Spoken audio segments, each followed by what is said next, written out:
I have to go live. So I'm gonna probably finish sketching this and then I'll do some other sketches and see where the day takes me. Yay. You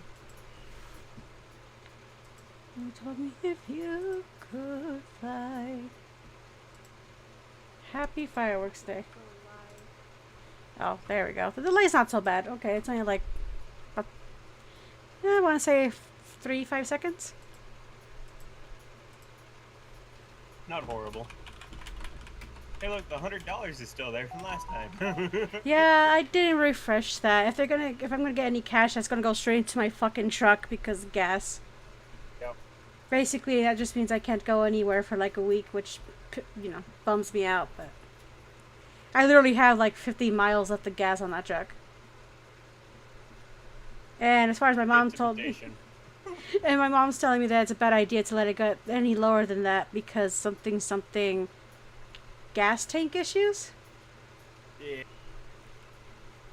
I don't know what she's talking about, but all I know is that she's usually right and she drives a semi, so I'm not going to question her when it comes to trucks.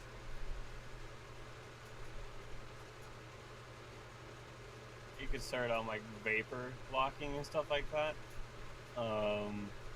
My truck has it when you start getting low, it starts surging really bad and backfiring. So I try not to let it get too low. Yeah, so basically I just can't go much anywhere, which is sad because I'm like, well, I guess I can't do anything except stay home and draw gay ass Sonic art. Worst fate in the world, but still. What about snacks? I can't get snacks, and I don't have the little money I have. I'm not gonna waste on fucking Postmates. So Tragic. Not worth living anymore. I can't survive without my hot Cheeto puffs and my grapes. Yep. Those are my defaults for some reason. Sometimes I have them at the same time, which totally doesn't give me a stomach ache. Like grabbing what are they like the boiled chips instead of the fried chips? I like grabbing those. You mean the baked And chips? yeah, the baked chips. I don't know why I'm doing so well here. Oh, there's already somebody in And here. Hi, somebody. yay! And like generally some like juice of some sort, like grape juice, apple juice, orange juice, whatever.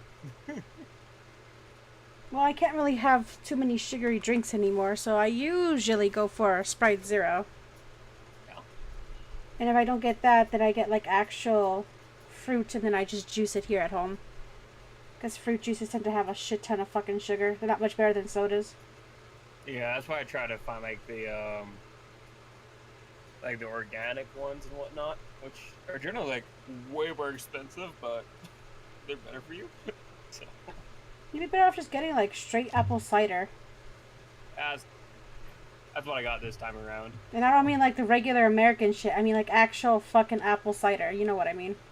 Yeah. Stuff they sell here isn't actual apple cider. It's just apple juice that hasn't been filtered. Yeah. It's not cider if you don't leave it fermenting in the jar for a while.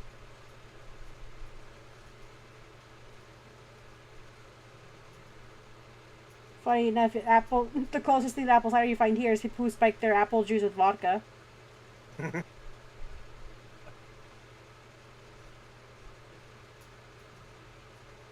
Oh, look at that face. I'm getting better at drawing their eyes.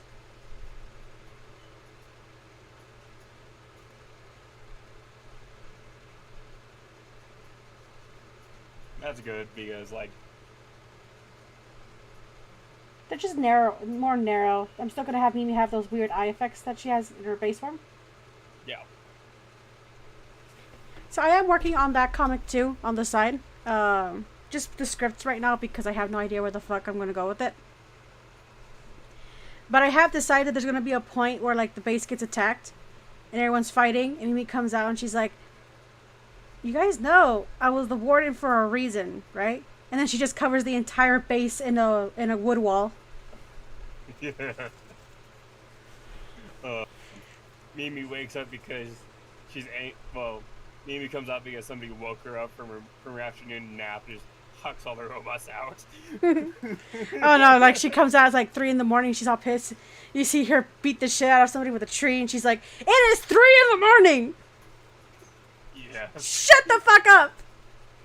You see everybody just staring at her, it's like, "I have spent the last 3 days trying to recover from a hangover caused by that stupid rock.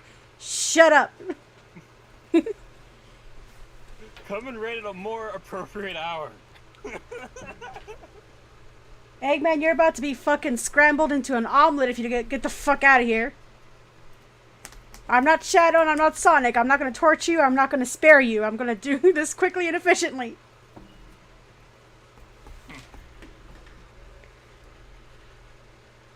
Like I said, she doesn't like to do it, but she has made people disappear before.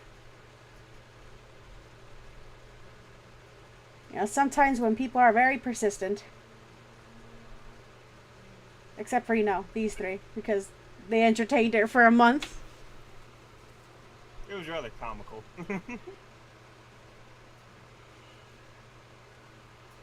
I imagine she sometimes just goes to Silver. It's like, "You! What? I want to fly. I can swing like Spider-Man, but I've never touched a cloud before. Can you take me to go touch a cloud?" What does it feel like? What does it taste like? I gotta know. I gotta know. Can you show me? It's not even a joke at this point. She really is kind of like Tarzan, except there's a village of Tarzans. Goes to Shadow. You! I want to go into town. Well, it's gonna take a while after that incident she goes through. You know what I mean? Yeah. Poor girl. When I write that scene, I want it to be more like you kind of see through her perspective, and you see that it's very twisted. For example, when Silver tries to go help her out in the crowd, she sees it as just another Mobian coming after her, and so she runs away instead of relying on him. Keep in mind that they're still kind of not getting to know each other. It's more so that this is after Morita's been putting ideas in her head. You know, I once trusted these Mobians too, and look what resulted from that. Who knows what they're going to use you for? Don't ever let your guard down. Oh. Oh, look at that face. She's so fucking cute. I underestimated how adorable she is in this form. Having a good old time here. I got the sky. I got my maybe boyfriend. What else could you need? And look how close I am to the roof. He's literally pressing his face into her boob. I think he's having a better time. It's all good. It's equal exchange here. She gets to imagine they come home from like from the market or something. She has him actually carry her all the way back. Like, you can walk. Like, just because I can't doesn't mean I want to. Please. It's even funnier because you know how earlier in the story, basically all the chaos energy has been like zapped, and the only way they can get more is literally by touching her. Imagine the more efficient way she does it. She just like hugs them and holds on to them until they're good. Like literally being recharged by hugs. Shadow, of course, being the most resistant to it. Like, either you can let me hug you, or you can't use chaos control. Pick your poison. Cuddle or no chaos. Can't I just, like, pet you? No! This is a hug-only zone! The other two get the idea. I just, like, have the mental image, like, Sonic comes back being exhausted from having to force himself to run. And you just see him plop on top of her and hug her, and so he recharges slowly, like a fucking phone. She's like the press-on phone chargers.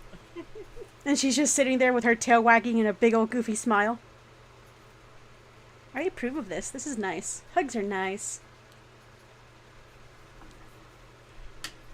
Let's see what's happening on... Okay. There's only... Ooh. There are 4 viewers. So I am doing sketches today. After I finish doing this sketch, I'm going to start doing your Spider Girl. Because I'm not going to lie to you, I forgot about that. And I was like, what am I gonna sketch today? And I remembered, oh right, you sent me that Spider Girl for like that $100 last time. Yeah. So I'm gonna go ahead and do that. I was thinking like maybe her and the bird boy dancing or something. I don't know. I did find an old commission I have to finish where some dude wants to plow my goat lady, so I'm going to have to finish those. But after that, I'm going to uphold the rule: no plowing the goat unless you're silver or alto, Okay. You know, until those whole fucking America. We're in the wrong timeline. Okay, I think Doctor Strange. We're in the worst timeline. We are going downhill. I think Doctor Strange needs to like check his math here. Something went horribly wrong. Yeah. But I'm not going to talk about that because the A word, is not something that YouTube likes to hear. So I'm going to refer to it as baby be gone. When I have to refer to that. Sound good? Well, not even that, because nah, I just want to talk about it here. That might be the wiser option. Probably like make a fucking video complaining about it or some shit. I haven't posted anything in 2 years. The first thing people see, our country is trash. I hate it. ... Hi. Hey, we're cute and fuzzy here. Hi. All told through a adorable little goat lady with big eyes. Yep. Now feed me and give me cuddles. Yep. Telling you, absolute animal in bed.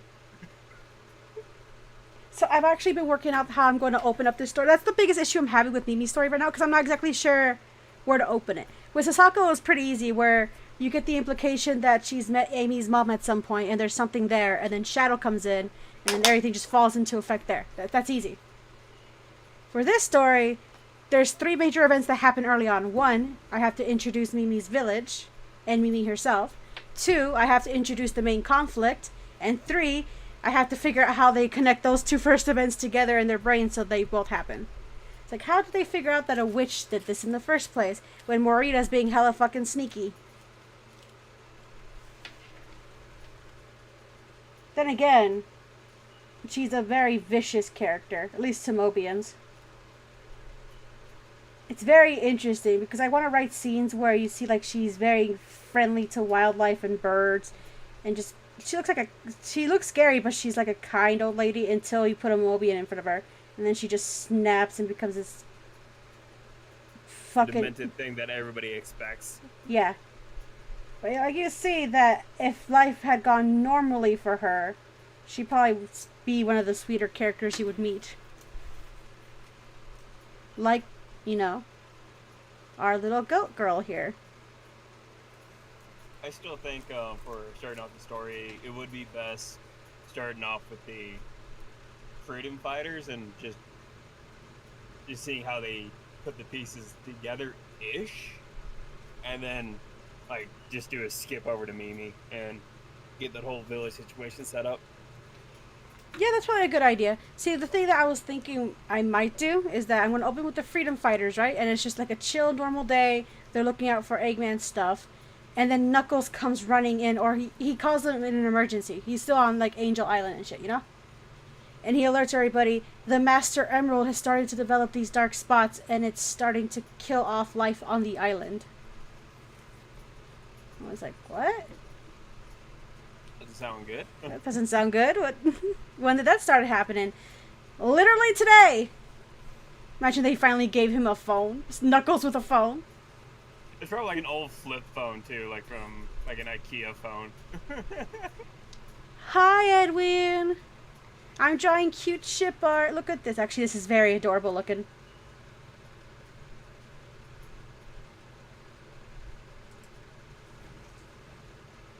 Now this is interesting because how Mimi's powers work is that she needs to have line of sight of things for her to manipulate them, you know? So if she has Silver just lift her over a forest, she can literally fuck a lot of shit up. And then you don't fall asleep after because That's a lot. that's a lot of trees. But she'll wake up an hour later and eat all your food. It'll be fine. Maybe even your tin cans. Who knows? That only happened twice, and that was only after the emeralds. They learned their lesson after emerald number 2. Leave food for goat lady after she restores the emeralds. She turned into a vicious animal. I might even have that. I might even make it like a horror scene where, like, 3 days after they go to check on her in the infirmary, and she's not there. And so they start looking around, and all you hear, like, these fucking noises. And you go into the kitchen, and you just see her looking like a fucking wild animal, eating everything she can get her hands on. Food. Feed me. Hungry. Hungry. Feed me, Simo. Then you hear Tails make a It's joke. been so long, I can't even remember what that voice sounds like. Then, like, Tails will be staring. He's like, I'm afraid she'll try to eat me if I get too close. Stay away. Far, far away. Yeah, shipping's always fun. So the deal with today, I am doing $5 sketches because I'm like, fuck it. It's 4th of July, and I have literally nothing better to do today. So if you want me to sketch you something, it's $5. But I'm only accepting 3 right now because if I accept more than that, I'm going to be here all night. And believe it or not, I do sleep. Rarely, but I do sleep.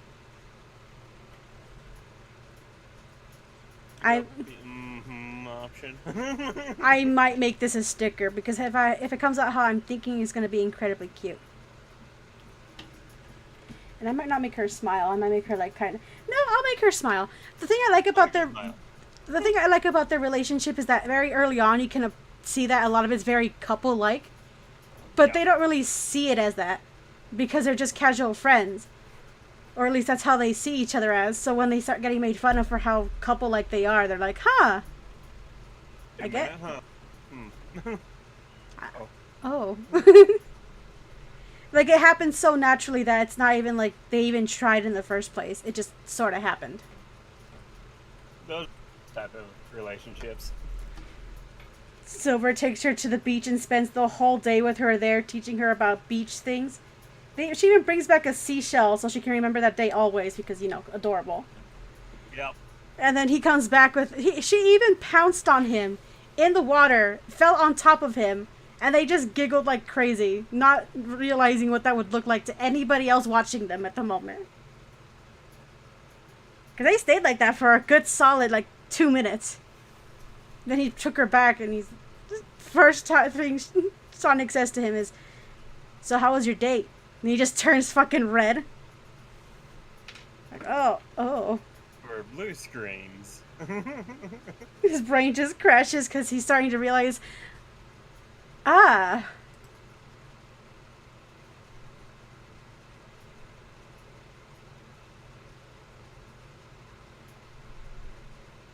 he is only my boyfriend in the Sonic universe, okay?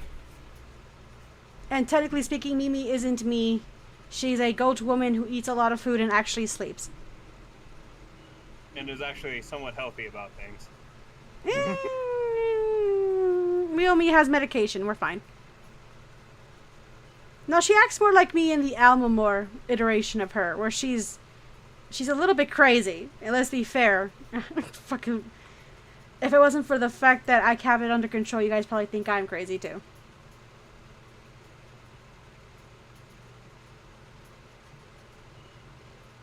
Oh. You know the saying, if everybody was sane, life would be boring. Yeah. I don't know what happened to me, dude. Honestly speaking, I went from happy anime girl, and then I fell into the Sonic fangirl hole, and I haven't emerged since. It's been, what, 2 months now?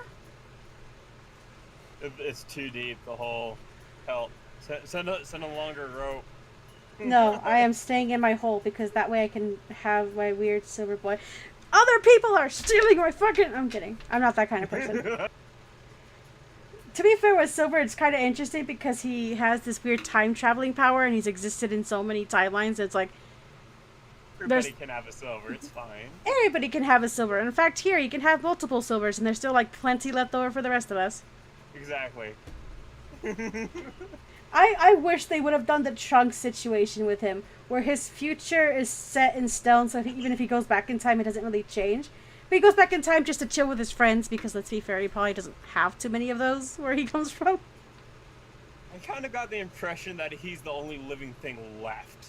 It depends on what you're reading. There's a comic that was released called Silver Age, where he literally befriends a girl named Gold and a crazy German professor. Specifically a German professor. And I'm like, who's blue? I wonder if he's evil. Oh, no, he's not. He helps him a lot. Oh, I'm surprised. That was normally the stick for such a long time. I know, but he's pretty cool as far as I've read. Then again, I've only read like the first chapter, and I stopped reading when they went when they got sucked into a portal where I'm assuming they're gonna be thrown into the past. It's so sad. The comics that feature Silver are always so much better than his games. And I'm over here like, come on, man, just throw the poor boy a bone. He deserves so much better than the garbage he gets. Classic Shadow that way too. Well, at least with Shadow, they gave him like two good games before they did Shadow the Hedgehog and just threw his personality off the fucking cliff. No, Shadow's more than that. Stop. He is dark and broody, but in the way where that introverted friend you have who spends the party petting the cat. Shadow is a cat. He gets attached to very certain people and will give death stares to anybody who he doesn't know. Also, he might bring them a dead bird every once in a while. Bring them food. That's fine. I might have to shrink this a little bit so I can fit his feet into this fucking frame. I swear to God, these characters could never trip because of how big their feet are. Mimi finds a way. See, what would trip us up is like little tiny rocks and stuff. What trips Mimi up are these giant logs that you should be able to easily see. Yeah. Steve makes so much fun of her because of that. I might do the really stupid thing. You know how I told you before that Steve is gay? It's just that in his village he still has to marry a girl and have a baby because obligation. As soon as he's free, he flirts with Shadow. He's like, hey. And Shadow's like, not interested. When he goes to Sonic, like, hey. He hasn't seen so many hot dudes in one place in his entire life that are not his family or friends. He is going to have an overload. You might see steam coming out of his ears by the end of this. Then he looks at Silver's like, I would flirt with you too, but I'm sure Mimi would kill me. But she's too nice for that. Not to me. Nope, she knows me. She's nice to strangers. Which is funny, because it should be the other way around. Silver's like, what do you mean? She literally left her village to help you after knowing you for 1 month. And she spent most of that month chasing you guys and leaving you guys food.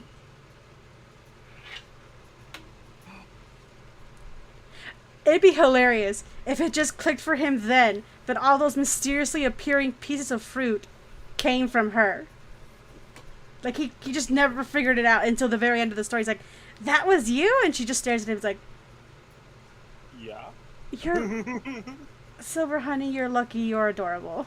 Smarts aren't exactly your department here. You're lucky you're cute.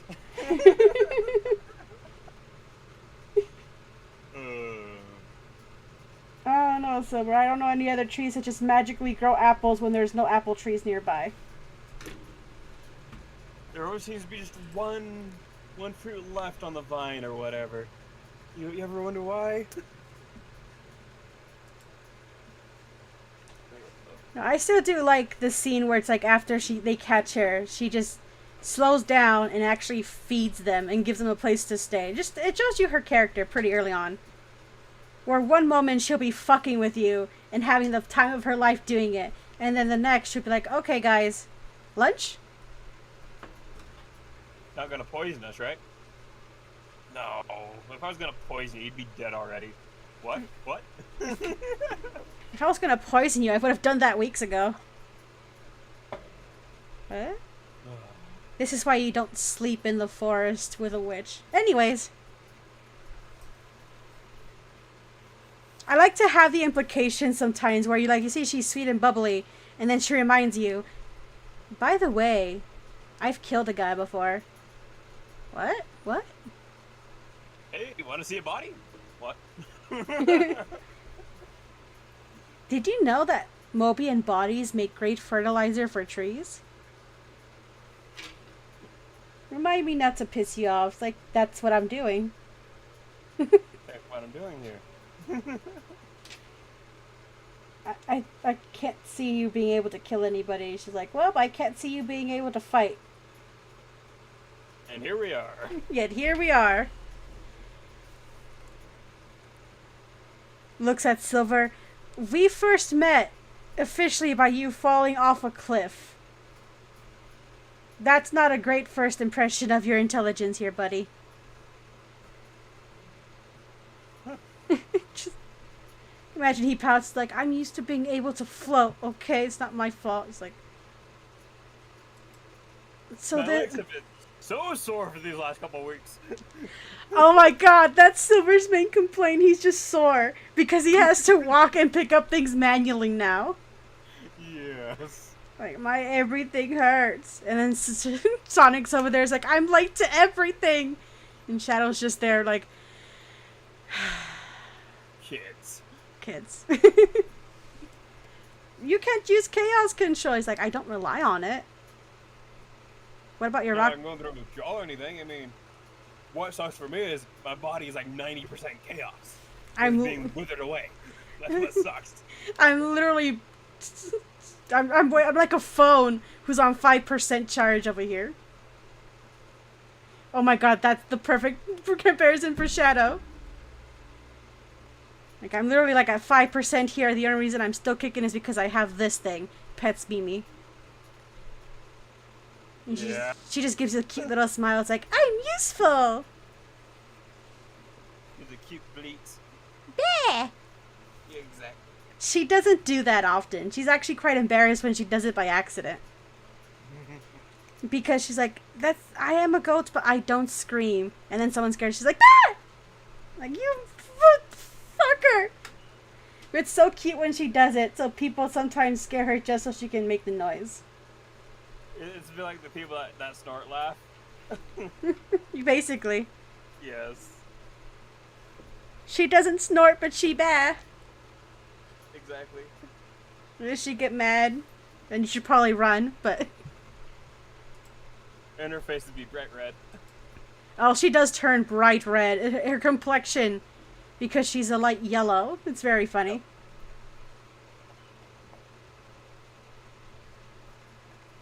Silver scares her once, gets launched into space by a tree. Like, I'm sorry. It's like, he can fly. He deserved it.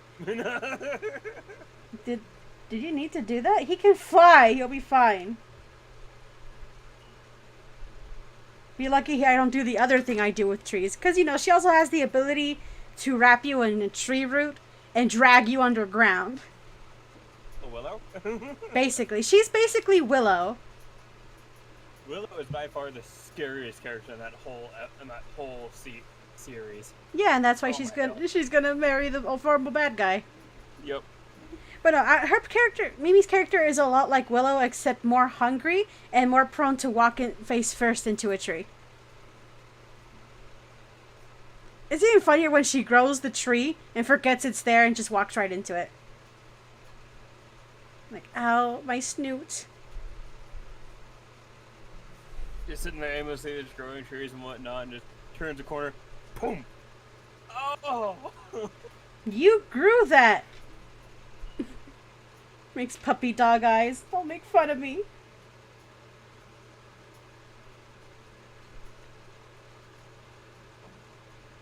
So, the first few weeks she spends at the Freedom Fighters base, I already told you that her main jobs are two things.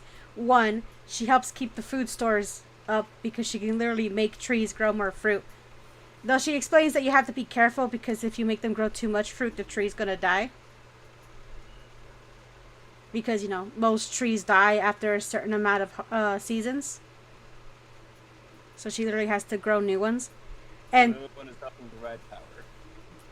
growing a new tree takes, a good jump start. Yep. So you gotta be careful with that. But she likes to make it fun by literally turning trees into like little soldiers.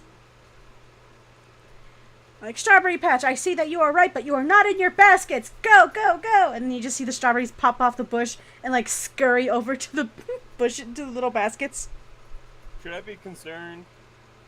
Yeah, maybe. I did this once with mushrooms, and then I got the village really high. I got in big trouble for that one.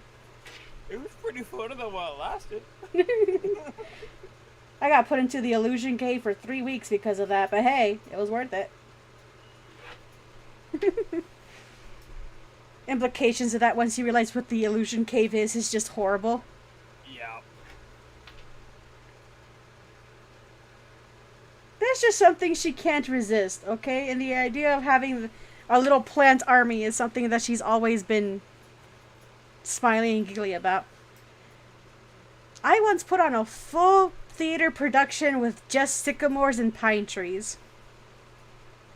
I get extremely bored.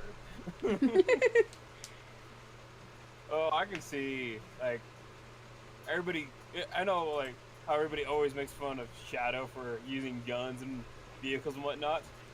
I can imagine after this happens, he's like, who's laughing now? Still you, Mr. I need a gun. I don't need them. I just like them. Let's say you all need guns, though. And, I don't know, Sonic, maybe you should learn how to drive at some point. He does know how to drive. He has a car. I know. It's just... See me here. She doesn't know how to drive. Mimi, of course, wouldn't know how to drive. Looks at a car like, what is this metal carriage thing? Why don't you just teleport everything using chaos control?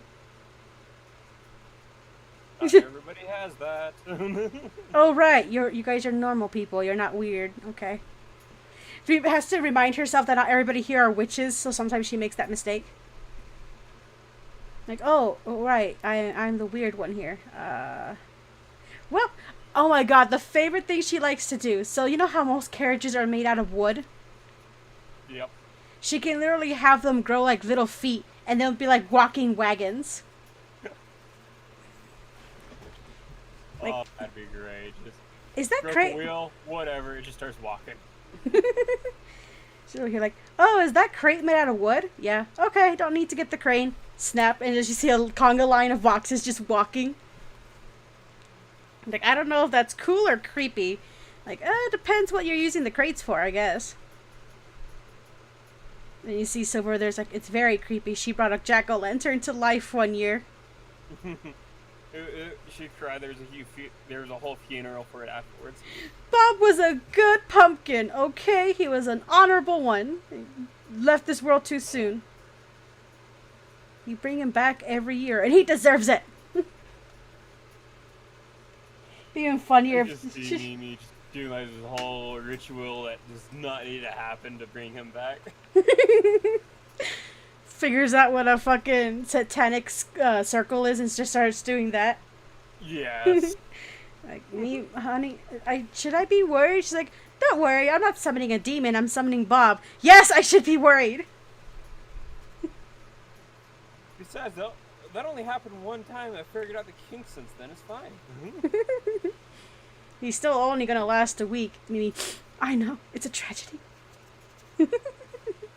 It's a week worth living. It's a week worth it. The kids love Bob. It's like, okay, whatever. You can't argue with her at this point because, well. Just stroll with it. It's just easier. Yeah. Like, we need to talk about your habit of, bestowing life upon plants. And he's like, they already are alive. It's just that they can't move. I just give them the ability to move. So we're just contemplating his existence every time he's been in the forest.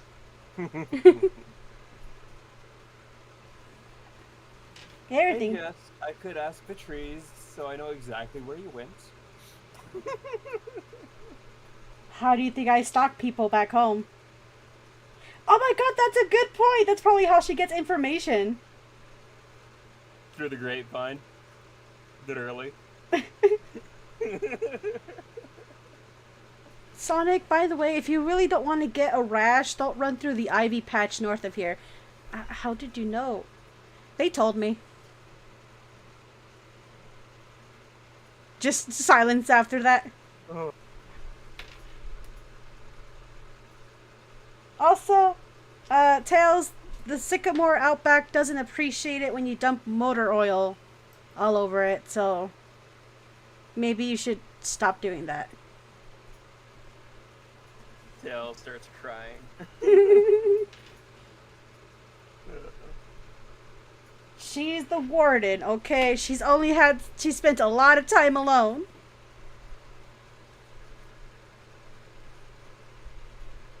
She talks to rose bushes sometimes, like, I can't tell if she's being serious or if she's just crazy. And so it's like, a little bit of column A, a little bit of column B. Yep. Yeah, Shadow and Sonic, that's a good couple. They hella hate fuck each other, you know they do. Yeah. It's definitely on the rougher end of things. Like, Ugh. rough, baby. Oh, this stream's actually a little bit behind. What's happening here? Oh, no, never mind. It just updated. Okay. How does Amy fare with other Sonic ladies? She likes Amy a lot because her and Amy have the same thing. They're very kind until you piss them off, and then they get kind of scary. She likes... Amy uses a hammer. Mimi uses the forest. Mimi uses hammers. I use plants. Oh my god, her signature move is that she weed bombs somebody's house. She and Blaze work together. She grows a shit ton of weed and she just lights it all on fire.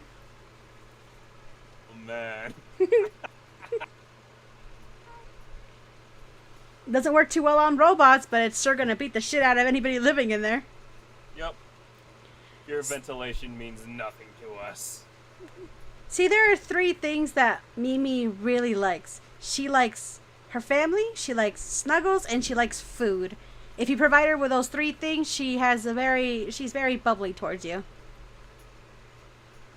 That's why whenever she tries to hug Shadow, it's a competition, because once he can start retaining chaos energy, she tries to keep doing it, and he bites her. She's like, you will accept my love. This is not optional. Like I said, I totally would see it where she has bite marks on her, and then you look around and there's like Shadow with maybe like 1 or 2 bite marks of his own. Like, what the fuck did you 2 do? I tried to hug him. He resisted me. He bit me, so I bit back. Let's see. For Rouge, Mimi's actually kind of wary of Rouge. It's interesting because they actually do have the character trait in common where they'll sometimes steal things. But let's just say that Mimi likes her things and doesn't like when people try to take her things. Other than that, she takes a lot, not a lot, Rouge makes fun of her a lot because of her and Silver hanging out alone together. And at first, Mimi doesn't really get it, because keep in mind that she came from magical Alabama. So, her experience with affection is all familial, and anything outside of that is just new to her. That's why the whole arranged marriage thing back home kind of freaks her out, because she's like, I see most of these people like my cousins. This is kind of weird. Just birthday party just last week. Steve, I literally call you my cousin, and now we're arranged to be married. I know this is like obligated because of because of what we are and witch stuff, but I'm not gonna start calling you hun or anything. That's just fucking weird. He's like, yep, I agree. Sit on board with this. If you just want to keep calling me that we are, that's fine. We're only having 1 kid. Fair. I love you, Steve, but not that way. That's just gross. They get along great, but she makes it very clear that she doesn't see her fiance in any romantic light. Vanilla doesn't really feature too much in the story, but I imagine they get along pretty well. And Blaze. Now here's the interesting thing about Mimi and Blaze.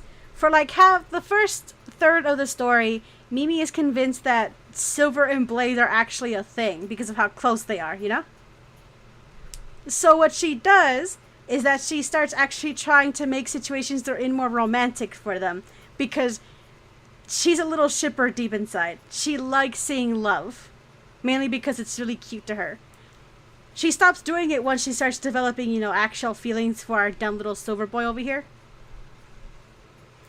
But for like the first half of the story, she's like the best weak woman to people who don't want to date.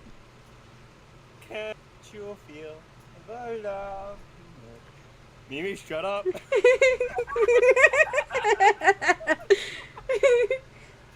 So this is love. Do do do do. So this is love. You see Silver over there blushing and all frustrated and shit. And you know, that's a situation I've had a friend be in. That's why I think it's funny where they're trying to get these two people to date, and then she got to know the dude pretty well, and now they're married. Perfect. Like, mission failed successfully. Yeah. But no, she tries to encourage romance between the two. And it doesn't really work out because then she caught feelings for Silver by accident. And she's like, oh no. Oh no! Mistakes were made. But good ones. I'm okay with this. Well, it depends how you see it, because at this point in the story, she's like, well, fuck, I have to go home in like 4 months. Yeah. It's complicated. But yeah, she gets along with everyone in the cast fairly well. The only one she's kind of standoffish to, I think, would be Rouge, but even then, it's just mainly because she's afraid she's going to try and steal the stuff that she has. See, Mimi can do some interesting things because she's a witch, and those interesting things might be useful to somebody who wants to steal things. Like, oh hey, can you throw leave an apple seed inside of a building and then have it grow and obscure the cameras? And he's like, Rouge, no. Your skills would be so useful to steal things. Like, mm-hmm. If I remember correctly, like, even in the shows, Rouge was pretty openly like sexual about a lot of things. Yeah. And the whole teasing thing. Though, funny enough, Mimi doesn't actually mind the teasing too much. She minds it more when they're doing it towards Silver than herself. It kind of goes back to her character where she doesn't actually give two fucks about her own well-being. But as soon as you start fucking with someone she cares about, she'll get vicious. Unless she's hungry. That's the only real exception. Like, her main spell, the first one she learned, literally allows her to transfer wounds from other people onto herself. She's not really that's why she's so ditzy too, because, you know, she doesn't really think about what might happen if she doesn't pay attention. Like, oh, I guess I stubbed my toe again. Ow, that hurts. Help me. Cries on floor. Tries not to cry. Cries a lot.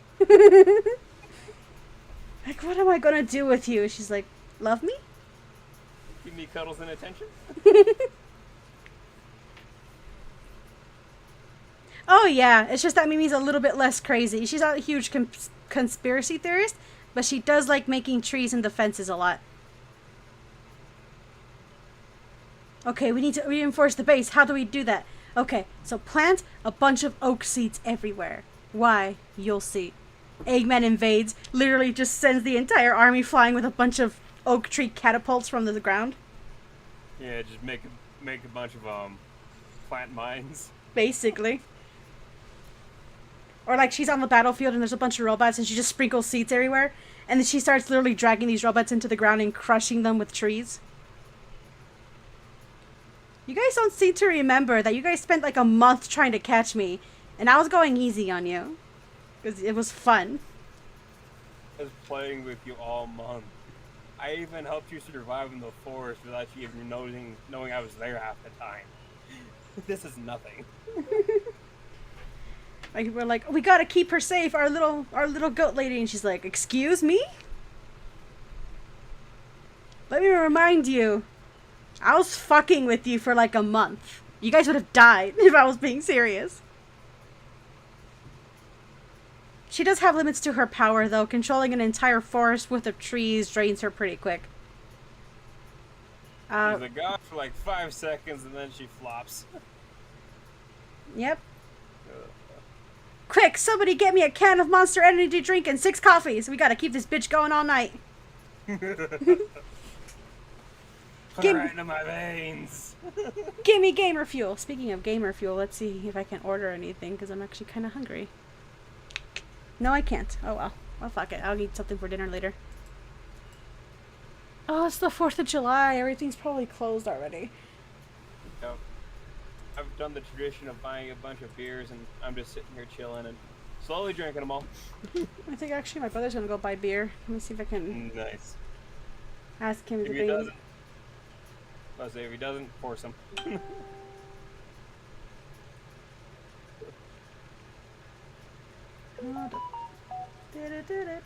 His phone.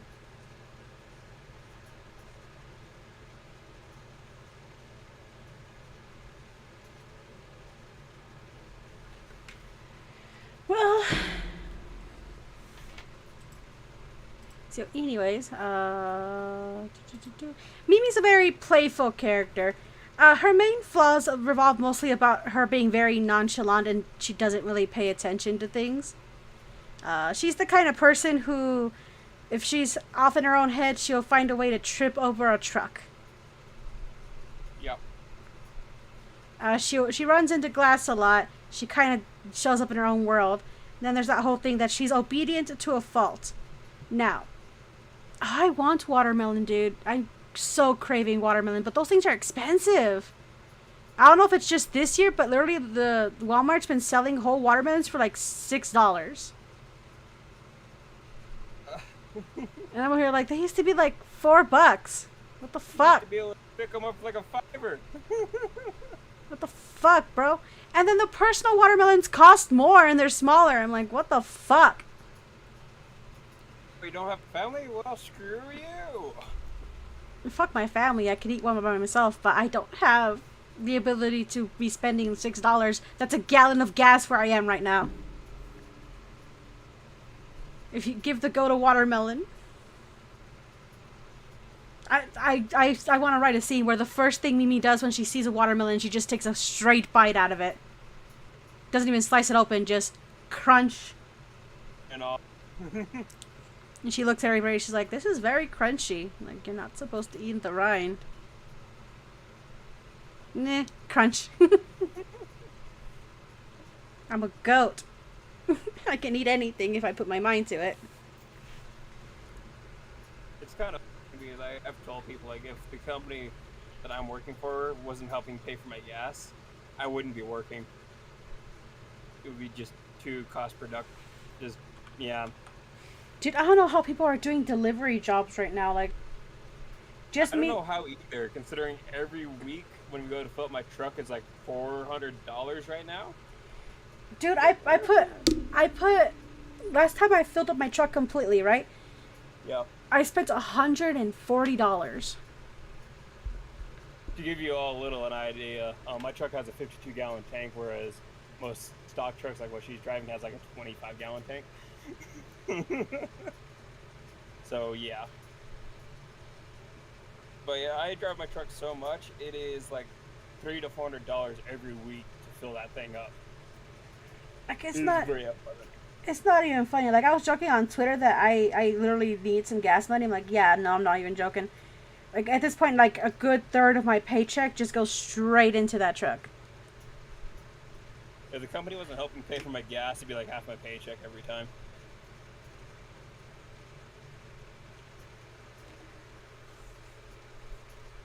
But the whole obedience to a fault thing. So, Mimi's home village is a very isolated place where basically every decision made has to go through the elder because it's for the well-being of the village, you know? And, you know, mother knows best. Mother knows best. So, Mimi's never actually been able to decide much of anything for her own. Even being the forest warden, that wasn't her choice. It was a job that was assigned to her. If you gave her the choice, she'd actually be probably a daycare worker or something. Like, I like working with kids because they're imaginative and what they say is funny sometimes. What is that? Endlessly amusing, if not frustrating at times.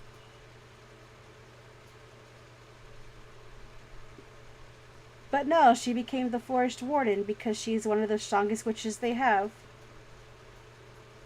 You know, something that'd be very useful for the guard, you know? Yep.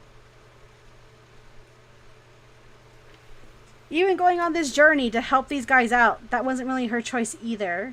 She was kind of forced to go by the village elder because no other goat was allowed to leave the village.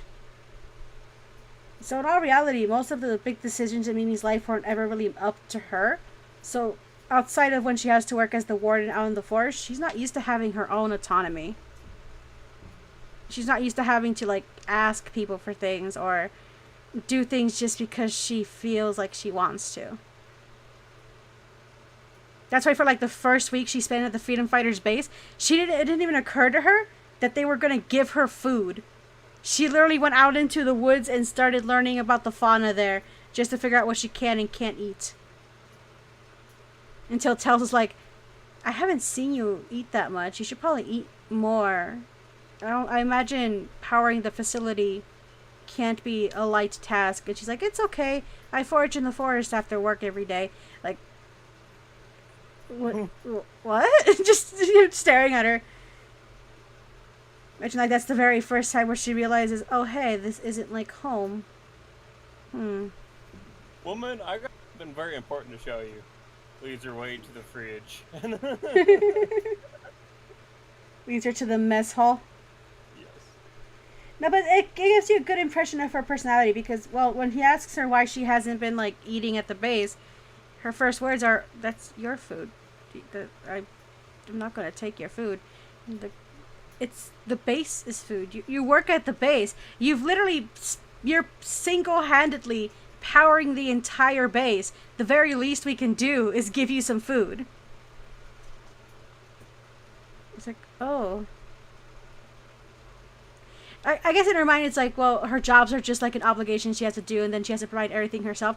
Keep in mind, as the warden, she had to forage for her own food in the forest. Yep. So, yeah, she had food back in the village, but that was like her family. She don't know these people at all. Her only impression of them is that Silver was dumb enough to try and launch himself off a cliff to catch her and almost fell to his death. And the supposed fighters of the group are so clueless that she had to feed them in the forest. No, what happened was they were expecting it to be like a quick trip. You know, 1 week we're going to go in, find the goat village, and then try and talk one into helping us, you know? What turned into a week trip turned into a month, and putting those three together in the forest alone for a month went about as well as you think it would. Yep. And all to say, her impression of him ain't too high. And then it doesn't help that Sonic spent half that time making fun of Shadow for a bunch of random crap because Shadow was too weak to do anything. Yep. And Shadow was permanently stuck in, like, I hate my life mode. Mm-hmm. It was very entertaining to watch. She'll tell you that much. Yes. Well, they're making fun of Shadow, though. Sonic, he's like, he can barely run, and Silver can't float, and complaining all the time about how his limbs constantly burn. Poor Silver. He can't lift anything with psychokinesis, so he has to actually manually carry things. She's like, you're mega twink. What's a twink? How do you know what that word means? Like, because we have them at the village, and you are mega twink. Just fucking... You fit every description to a T plus extra. Again, you're lucky you're cute. But that's her first impression of the three main guys. She gets to the base. Nothing is working because all the chaos energy has been siphoned off thanks to the gems being corrupted. So she's literally being used as a power generator, and she sees the chaos that happens at this base constantly. You have Amy chasing Sonic around with a hammer for something he did. You have Tails covered in grease because he spends all day working on machines. You have Shadow trying not to lose his goddamn mind because he has to babysit everybody. You look the same age as everybody else, but you act like you're 60. I don't even want to get into it. Poor Sonic's just fucking pressing every button that Shadow has because now Shadow can't do shit about it. For now. Yeah, for now. Once their once their powers come back, I can imagine Shadow just beating the shit out of Sonic. which would be justly deserved. He's like, I would help, but I think he deserves that. Me? No, not right now. This is entertaining. Give him 5 minutes. He's been holding all this in for like what, a year? Yeah.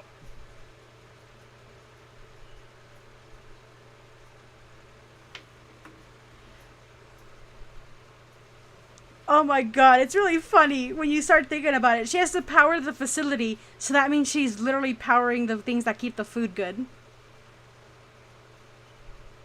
Like, of course we're going to give you food. You're the one who makes sure that the food doesn't go bad. You're literally the refrigerator. And he's like, I Which don't is know. fine. I don't know if I should be offended by that. Stares into space. Now, essentially what happens, because all the chaos energy in the world has been taken, a lot of technology isn't working, specifically Tails technology, because, you know, that runs on chaos energy. Yep. So, because Mimi, as a witch, can produce chaos energy, they essentially have her sit down in a chair with jumper cables attached to her horns. And she just sits there, giving power to the generator until there's enough to where it can last like a couple hours without her. It sounds about as exciting as you think it does.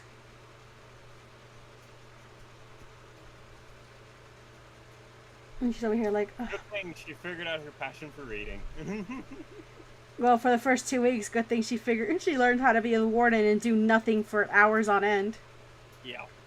Like, how do you handle doing nothing? I have a very, very vibrant imagination. Trust me, when your job requires you to sit there for days doing nothing, it's not too bad. And you guys wonder why I talk to trees. At least I didn't go crazy like Silver over there. I mean, he's talking to this person that we can't see named Blaze. Don't know what the deal is about that. No, now it's that his best friends are boxes.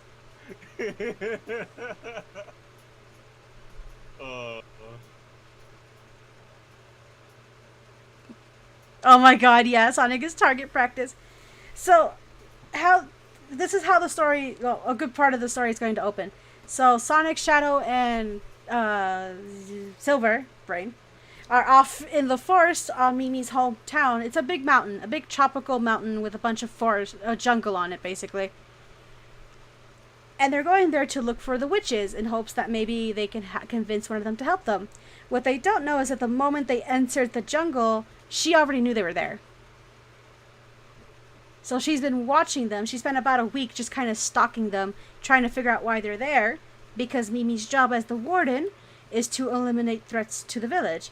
If they're just people passing through, let them pass through, or if they're just there to camp or something, leave them be, you know? But if they're there looking for witches, or there to harm the witches, it's Mimi's job to make them disappear. So she listens to them, and she quickly picks up on, oh hey, these three I don't think they're actually here to hurt us or anything. So I'll just wait till they get bored and they leave. Makes sense, you know? Oh, they were persistent. Man, these three are persistent. They've been here for like a week. I think they've run out of food. Maybe they'll go away soon. And then Shadow he manages to catch her when she's sneaking around, because if any of them would be able to sense her, it'd be him, you know? Yeah. And she's like, finally! I've been watching you guys like for like 6-7 days now. Like, I've noticed. I just couldn't pinpoint where you were. Like, oh, congratulations. You want a gold star, buddy? And then they're like, we just need to talk to you. Because she's here. You can figure out what she is. Like, tell you what, boys. I don't have to listen to a single word you have to say. But if you manage to catch me, I'll listen to what you have to say. And that starts a 3-week game where she actively avoids them and they try to catch her using what little powers they have left. But let's just say she'd be tricky to catch even if they still had their powers, you know? Maybe Sonic would have a better time with it, but because she's so agile in the forest and she knows this forest so well, it's hard to figure out where she's going. Yeah. Shadow would probably have the easiest time, but you know, that guy can teleport. But right now he's not doing so hot. He's kind of like, Yeah. It's kind of like what happens when you. No, here's a phone at 5%. He's like, he's just trying to conserve what little energy he has left by closing all the apps, if you catch my drift. Yeah. Kind of sucky when your approach made out of chaos and then, oh, it's being all taken away. Oh, well, crap. Oh, crap, what do I do now? Yep. They keep playing this game for like 3 weeks, and Mimi keeps coming by their camp every night and notices that they start squabbling because they're hella fucking hangry. And she starts feeling kind of bad for them. So she leaves them some apples. And at first she's like, oh, just this one time. Well, it turns into more than just one time because she just can't help herself. Meanwhile, she keeps going back to her home village and she feels in the elder what's happening. Each time she does, the elder looks more and more displeased with her. Mainly because what the elder wants is for her to get rid of them. But Mimi keeps telling the elder, they're not here to hurt us. I don't want to actually hurt anybody if they're not here to hurt us. But the elder also doesn't want it to cause any trouble because, like, if these three are actually important, then that might cause more trouble for us. So she wants to get me to convince him to leave, you know? So each time Mimi comes back, it's like they're still here. They're kind of fun, you know? It bothers the elder a lot. But she starts thinking about what the information Mimi starts bringing her from things that she's overheard. So they keep him around. About 3 weeks later, Mimi decides to show off. She's running around the forest with the three guys chasing her around. And she uses the vine she has around her wrist that she usually keeps in her warden outfit and just clears a chasm with no problem. She goes full Spider-Man. And then she's just on the other side giving everybody a shit-eating smile. She's like, hi, boys. Silver, finally frustrated, decides he's going to try and float over there to catch her. I think you can see the flaw in that plan, though. Silver... The single moment he forgot about the burning muscles in his everything is the day he messed up. He tries to float over there and he's like, oh, wait, right. Chaos energy not working. So he gets about halfway before he just goes zip and he starts falling down into the chasm. Mimi, acting on instinct, decides to go jump after him to save him, using her vines to bring him to the edge of the chasm. And once she saves him, the first thing she says is, ow, that was a mistake. The thing is, now that she's touching Silver, Silver realizes, oh, hey, I feel some of my energy coming back. Because, you know, she's basically a mini Chaos Emerald. So holding her allows them to use their powers again. So he grabs her and he starts floating up with her. And as they're floating up together, he looks down at her and gives her a shit-eating grin. He's like, gotcha. He's like, fuck! Okay. And that's how they get introduced to each other. I like the idea that he just gives her like this goofy fucking smile. And she just kind of... Should have just let you drop. I should have let you fall, you cocky bastard. But she hears them out. So she takes them back to her little... I'm skipping some details. So they go back to up to the top. The first thing that happens is that Silver puts her down and Shadow fucking slaps him up the side of the head. He's like, you fucking dumbass. You'll fall into your death. Not like me or Sonic over here could do shit. He's like, it worked though.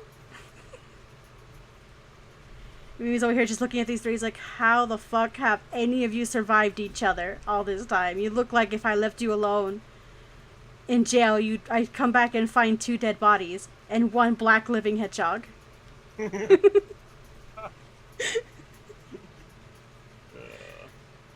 And so Shadow, she tells Shadow, okay, fine, you guys caught me. I'll listen to what you have to say, but I'm not going to promise anything. Makes sense, right? And so Shadow starts to try and explain, and then you hear Silver and Sonic's stomach start to growl. And Mimi just looks at them and then looks at Shadow. You see that he's grumbling a little bit, and he tries to talk to her. And she notices that Shadow hasn't actually had anything to eat at all. Well, because he technically doesn't need to eat, but he still feels hunger. Yeah. So he's been leaving all the food for the other two, and she's like, You know, hold that thought. Let's just follow me. And she leads them back to her little like camp that she keeps in the forest, covered up in tree roots. She literally makes them food. She cooks them dinner.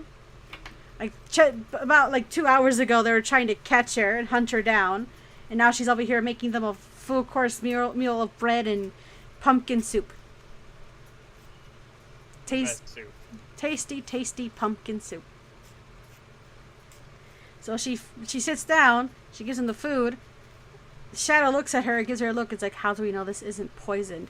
And she's like, if I wanted you dead, you would have been dead 3 weeks ago. And before Shadow can say anything else, you turn to Sonic and he's already fucking wolfing down all the food. Just inhaling it. You know how in the Black Knight, that weird game for the Black Knights, he just fucking shoves a whole chili dog into his mouth? Yeah. He's basically doing that with the bread. And Silver's there eating politely, like actually with some fucking manners, which is ironic considering. And Shadow's like, what? You learned your manners long ago in a timeline not so far away. I tried to eat with my hands once and Amy slapped me upside the head. Amy taught him manners. I could see that happening. She also taught Shadow. No, Shadow learned from Maria. I imagine he always had some manners, you know? 100%. Speaking of Maria, I just posted you something. What? Just in the Discord call group. Oh. Oh, fucking Christ. Shiny. Oh, that's tragic. That is tragic. So she feeds them, and so she's sitting there just listening to Shadow tell her everything. And then he starts trying to explain from the beginning. And she's like, I've already heard all this. Come on, what's new? Like, how? I've been stalking you guys for 3 weeks. Basically, everything you've spoken inside this forest, I already know about. Let's get to the main root of the problem. What's wrong with the emeralds? Essentially, the emeralds have turned black, and they're starting to absorb energy from everything around them, and they're slowly causing every bit of chaos energy to disappear from the world. It's like, that kind of sounds like corruption. What do you mean? It's something that happens in goats, you see. Sometimes when we don't use magic for a long period of time, or something causes our bodies to believe we don't have enough magic, we go into shock. It causes our body to enter the state where it's trying to collect as much energy as it can to replenish itself.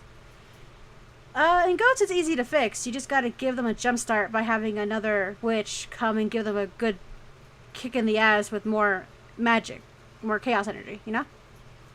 I imagine with an emerald, however, that would be much more than just the little kick. The way I see it, the easy solution is just to have a powerful witch go with you and help you. But I see 3 problems with this situation. 1, you'd need a very powerful witch and it might not even work. 2, you'd have a better chance getting... I don't know, what'd be a good example that she would use at this point. You'd have a better chance having a snowflake in the desert than you would, convincing anybody to leave the village. And 3, even if you did convince somebody to leave the village, they would have to get the approval from the elder, and I can tell you right fucking now, she's gonna say no. So... you can go home now. Just casual shit. Like, we're not gonna leave until we find a way to help our world. Just like, I'll talk to the elder. Again, I don't promise anything. If anything, I'm gonna come back here tomorrow and be like, well, she said no, bye, and then kick you out.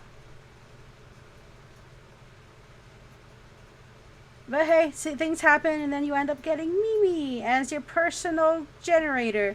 Because when she joins the team, the first thing Shadow does is that he grabs her and throws her over his shoulder and uses her to chaos control. And she yells, I'm not your personal battery! And that's what she becomes, their personal battery. I'm not your walking generator.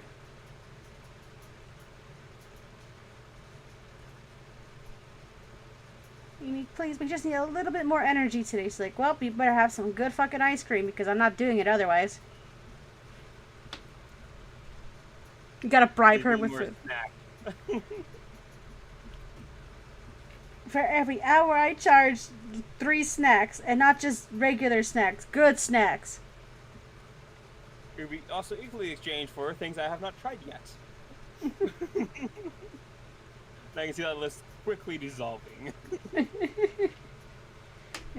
Oh, what's this? Touches weird jelly things like that's jam. You've never had jam before? She's like, what's jam? It's sugar and fruit. Doesn't fruit already have sugar? More sugar. I don't know if that sounds good or not. Just her just questioning everything. It's funny because sometimes she questions things that people don't actually know the answer to already, and they're like, we don't know. It's like, oh, so you guys are dumb too. Gotcha. Actually, a very good question. Like a child asking you, where do babies come from? I know where babies come from. Shut up.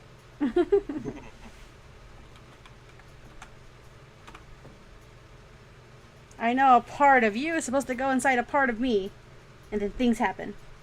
I didn't pay too much attention. I didn't pay too much attention in sex ed. That's as far as I know. It was so boring. I mean, all we had for representation was the pumpkins. You stick an apple in a pumpkin, and then you have a baby. Yep. So it's like, how does that make sense? I don't know. We didn't have a lot of things to use. That's just what I was taught. So keep your pumpkin, keep your apple out of my pumpkin, and we'll be good. Yes. I wonder what would happen if I feed Bob an apple. Would we get baby Bobs? Silver throws away all the apples. We don't need more Bobs in this world.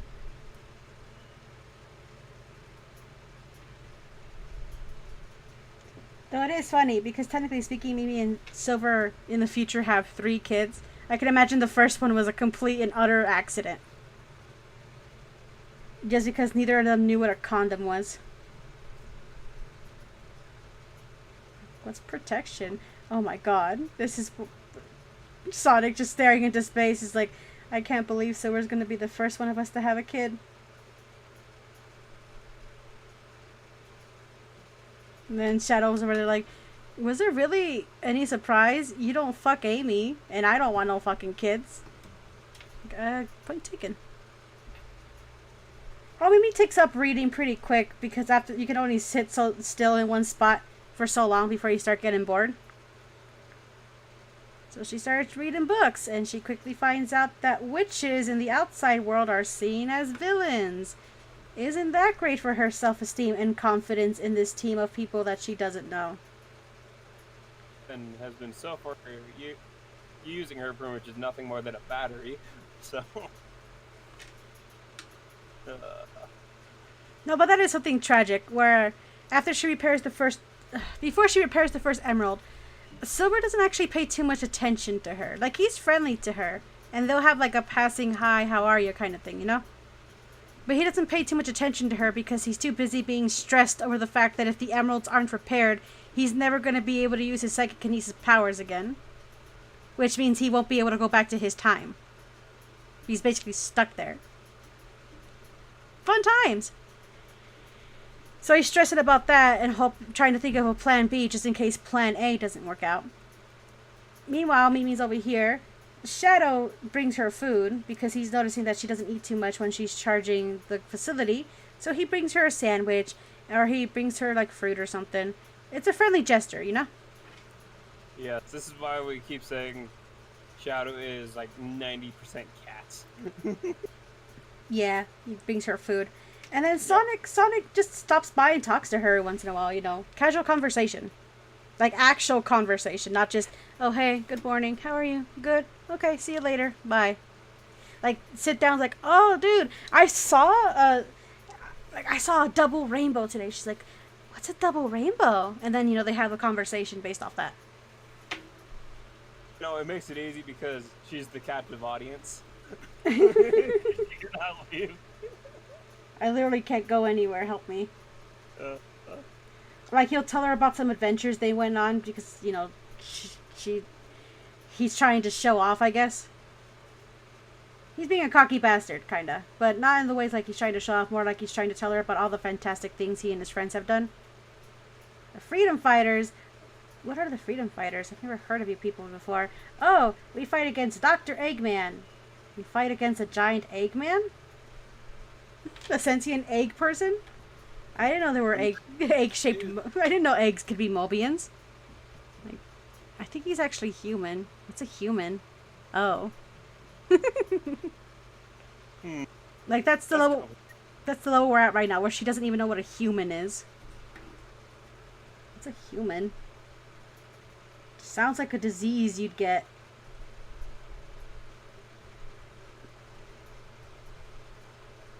Well, to be fair, technically it's a disease to this planet. Oh, I'm kidding. So she has conversations with Sonic, but Silver doesn't really pay much attention to her, so a lot of the story kind of jumps. There's sudden jumps between the two, because the story follows them specifically. So you'll have Mimi's perspective, and then you'll just completely jump to Silver's perspective, and then go back, just to show you how little they actually interact in the beginning. But then they find the first emerald, and they're like, okay, it's go time, people. And Mimi first Shadow tries to go pick up the emerald, and she slaps him with a tree. Like, don't touch it! Like, why? Because if you touch it, you're gonna go from little chaos energy to no chaos energy, and I'm pretty sure for you that would mean you die. Good point. That's a very good point. Like, you're made of mostly chaos energy, and you're already low as it is. Touch that thing, and you're gonna go from low to none. So she picks up the emerald using her powers, and then recharges it, and manages to turn it back to how it used to be. But then she passes out right after because, emerald. That's a lot of power. And that's when Silver, it snaps in his mind, where all this time he was so worried about whether or not she could do it that he didn't even take into account what it would do to her. It's like a situation where you're so worried as to whether or not you're going to make it to the finish line, you don't take into account how you're going to feel after you make it. Oh no, what would be a good analogy for this?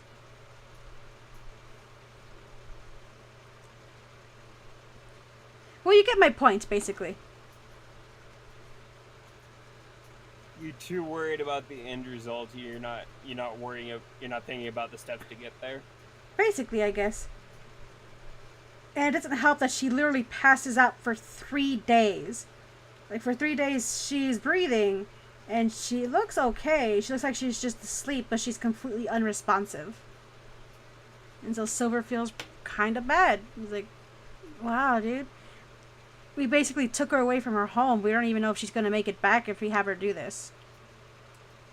She wakes up 3 days later, and it's like a horror film. They're looking for her through the base, and then you just see this shadow of a goat devouring everything she can get from the fridge. Like, And right after she's satisfied, she collapses on the floor and tries to cover her eyes because she feels like she's having the worst hangover on the planet. Like, I haven't felt this bad since we drank all the mead when I was 16. You guys have alcohol? Where's civilization? Of course we have alcohol. We're a group of people that live up in the mountains that get extremely bored. I've told you this. How do you guys make mead? We have bees, Silver. Oh. She has the worst hangover in the world. So she goes back to her room, and Silver's kind of trying to figure out a way to help her, because he still feels kind of bad. So he brings her some coffee, and decides to actually have a conversation with her for once, Yeah. He sits there, and it's kind of awkward at first. He's trying to come up with a topic to talk about. And Mimi tells him, you don't have to force it. You don't have to pretend that we're friends. I'm here to do a job. And that's what all this is at the end of the day. And he's like, Silver thinks for a second, and he's like, is it wrong that I don't want that to be the case? Like, it's interesting, because basically everybody he's ever worked for, worked with, eventually became a friend, Yeah. It's like, it's kind of weird to hear somebody say, I don't want anything to really do with you. I just want to do my job and get the fuck out of here. So he's like, I want to try. I want to get to know you a little bit better. She's kind of weirded out by that. She's like, okay, I guess that's fine. And then he asks her, so, you were the warden before. How'd you get that job? And then you see her just kind of give him a little smile. She's like, oh, I didn't choose that job. It was assigned to me. It's like, oh. Okay. What would you have done if you had the choice? She's like, well, I probably would have worked in the daycare. I like taking care of kids. They're interesting. They tell really cool stories. Though the village kind of discourages people being too adventurous, but hey, it's fun. She was like, oh, okay. Why didn't you get to just do that? And he's like, oh, the elder decides who does what in the village. Nothing really goes through it without her approval. Like, you start getting a sense of the kind of life Mimi has lived up to this point, Where, honestly speaking, she doesn't actually have any free will from where she came from. Everything she has, nothing has been up to her choice. Like, not even the person she's going to marry. They bring up that topic, and she tells him, so we're like, oh, so you want kids? Are you, like, engaged with anybody back home? She's like, yeah, he's alright. Like, alright. He's a good guy, I guess. Not it's just kind of weird. Everybody at home are kind of like my cousins, so thinking of them in anything romantic feels weird, but it doesn't matter. Just need to have one kid and then we're done. So it's like, that doesn't sound good. You don't get to even choose who you fall in love with. And he was like, it's all for the good of the village at the end of the day. I don't mind as long as everybody's safe and happy. I can understand the safe part, but are you happy with that? Like, getting her to actually question some things, That's like the first real interaction. Yeah, the questioning starts the cracking of the dam. Because by nature, Mimi's a very curious girl. But that was discouraged in her as she grew up. Because being curious means that you're more likely to want to leave the safety of the village.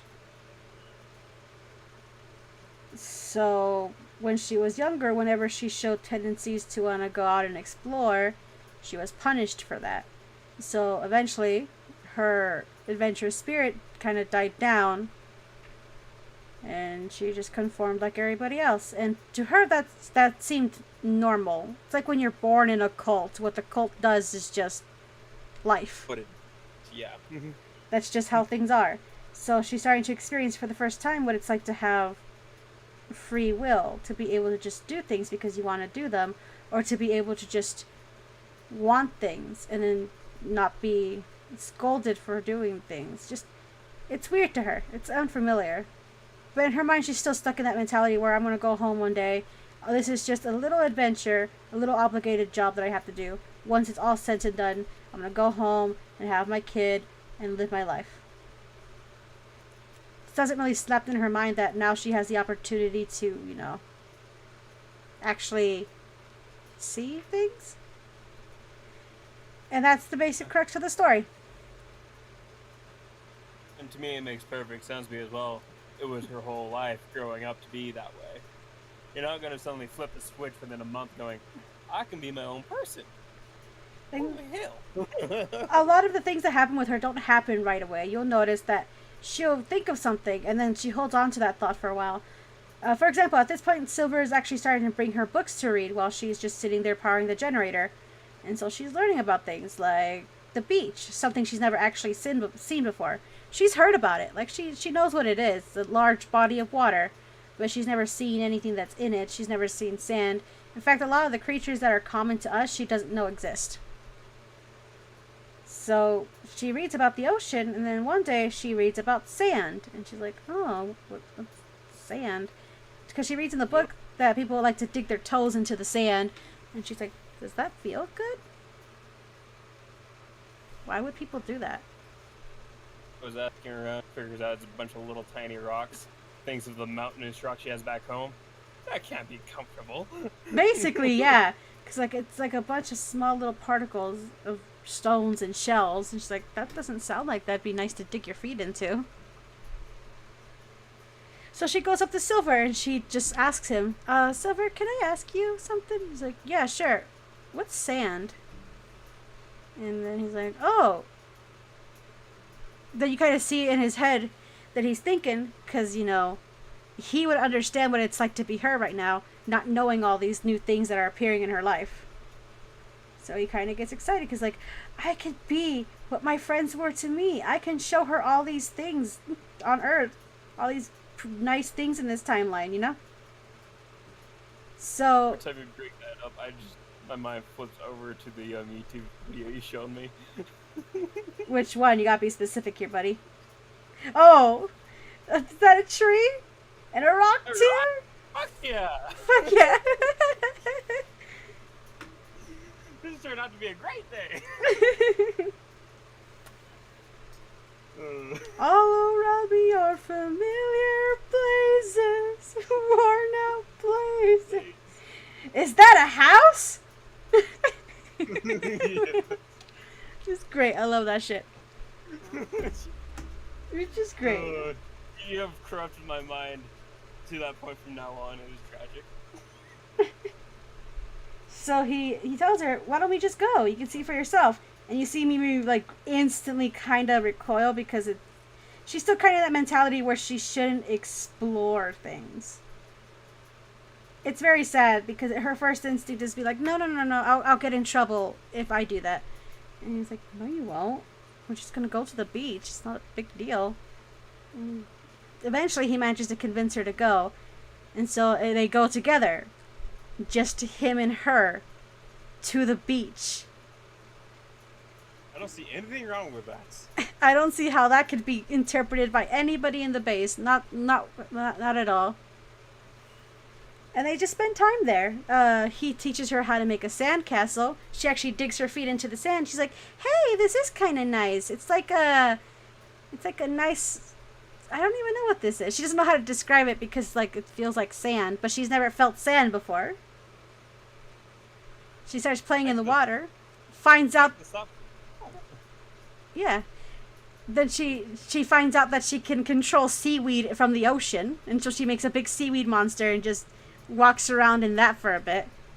Like, I can control sea plants. Give Silver a heart attack. No, like, I can imagine, like, they're playing around in the water. He pushes her into the water and she disappears and he starts panicking. And then this big fucking seaweed monster comes out. Yes, exactly. He's like, she's like, it's just me. It's fun. So they start playing around and it's just they're just having fun. And then she pounces on him and basically tackles him to the ground. And she's sitting on top of him and they're both laughing. You know, this looks... And then she just looks down on him and gives him a bright smile, and he smiles back at her. The two of them are completely oblivious to any kind of implications of what this might mean, you know? I can imagine neither of them really think about, oh, hey, she's kind of hot, I want to fuck her. Or, you know, he's kind of cute, I wonder what he sounds like when I pin him against the bed. No. Like, they haven't reached that point yet. They're still being, like, casual little friends, just enjoying their innocent little experience of them glomping each other on the beach. Eventually it starts getting dark, so he takes her back. But before they go back, she picks up a little shell, and she decides to bring it with her back. It's a little reminder of their first real outing, you know? Fun times with the fun friend. Wink, wink. Cool. The moment they get back, Silver puts her down, because he has to carry her all the way there. And she goes running up to Amy and Blaze, and she starts gushing about her time at the beach. And Sonic just kind of slides into the scene, leans his arm against Silver, and he's like, how was your date? And then you just see Silver blue screen for a second, and then erupt into blush. Yeah. Because he realized everything they did. He's like, oh no. But then he looks at Mimi and he sees that she's just being happy and gushing about the fun time she had. So he doesn't really focus on that, you know? Meanwhile, so did you get sent into any unfortunate places? What? What? Amy blink, what? Oh, Like- you're hopeless. I got sand in my shoes. It was very hard to get out. I tried washing it out, just got more in there. And, Complains like a couple issues later. I'm still finding sand in my dress. Mike Silver's like, yeah, it'd be that way though.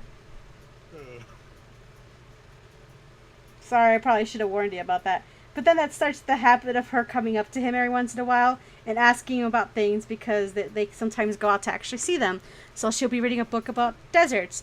It's like, Silver, I want to see a cactus. And so eventually they find a way to go to the desert and she sees a cactus. She's like, oh, this is sand too, but this sand doesn't feel as nice as the beach sand. She comes up to Silver. She's holding a scorpion. Look, I made a new friend. Yeah, that's Silver has to slap it out of her hands like, no, don't do that. I can imagine a scene where she comes up to him with a poisonous snake. Like, I found a new friend. He doesn't have any arms, though. It's very sad. it's like a lizard that lost all of its limbs. Mimi, put the snake down, please. She's like, oh, okay. Then she finds a cactus, and then she finds out she can control the cactus, too. Which, you know, isn't a completely terrifying thing to give to a woman who actively makes plants dance for her. Maybe we should bring some of these back to the base and I can use them to make like a defense system. Imagine a bunch of cactuses shooting their thorns at you.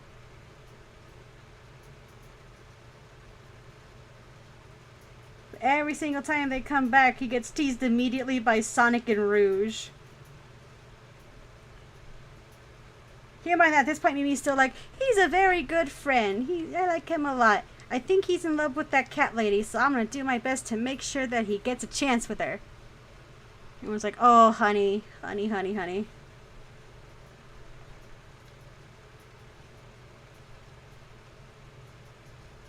Then one day things change. Like around Emerald number, I want to say 3 or 4. She's boxing up some food and moving the crates downstairs, but she's not doing so hot because she just finished reviving the 4th Emerald, so she's still kind of weak. So unlike what she usually does, which is make the boxes grow legs and then walk down the stairs, she has to actually manually carry them, which, you know, frustrates her a lot. Like, man, I gotta actually do manual labor. Silver, welcome to my world. And Sarah's like, here, I can help. 'Cause at this point, they've restored enough of the emeralds where their energy can be maintained, at least. Yep. So he's like, here, let me help you. And so they carry all this food to the main place they're supposed to go. Oh, give this a kiss. So he goes downstairs he helps her out. And then after they're done, he just gives her a big goofy smile. And she looks at him. And you see her brain just kind of crash. And she thinks, oh no. Oh no! Because she realizes, oh fuck, he's cute. Oh no. What is this? I've never felt like this. What is this bad? She starts panicking a little bit, but she tries to keep her composure, but she's bad at it. Sarah's like, are you okay? What? Attack! And Sarah's like, are you okay? I think I'm dying. What? Help! Call the medics! Had to be explained by Amy. Oh no, you're fine. That's just a crush. And he's like, it's a crush? Like, oh my god. You poor innocent child. What kind of life have you led? And he's like, but on Silver of all people, that's okay. And he's like, what? Fluffy! Be fluffy. Yeah, but it's that genuine smile where, like, he actually spent a little bit of time with her, helped her out. She just couldn't not see the charm in him anymore. I'm like, oh no. Oh no. And then things start devolving from there, because now Mimi's trying to hug him more. But now Silver's starting to feel awkward around her, so he's hugging her less, which makes her sad. Especially now that he doesn't need to actually hug her for the chaos energy. Like, oh, okay. I guess he doesn't like my hugs after all. And I'm over here like, that's a crime! Then there's Sonic. I'll still take hugs? No. Poor Sonic. It's an inside joke we have that the first time she meets the boys in the cave, she has him stand there and she's like, before we discuss anything, there's something I have to do. The black one and silver one, come here. And they come and approach her and stand in front of her and she stares at them all tense. And then she tells them, there's something I have to do. And then she reaches her hands out and just starts messing with Shadow's chest fluff. She's like, ah, it is as soft as I thought it was. It's so nice. You see Shadow, his eye twitching, and he's just staring. And she stops and she looks at Silver. Can I touch yours too? And he's like, sure. Like, yours is even softer. And Silver's like, why did you ask him and not me? And then she replies, because you look like you'll bite me if I asked.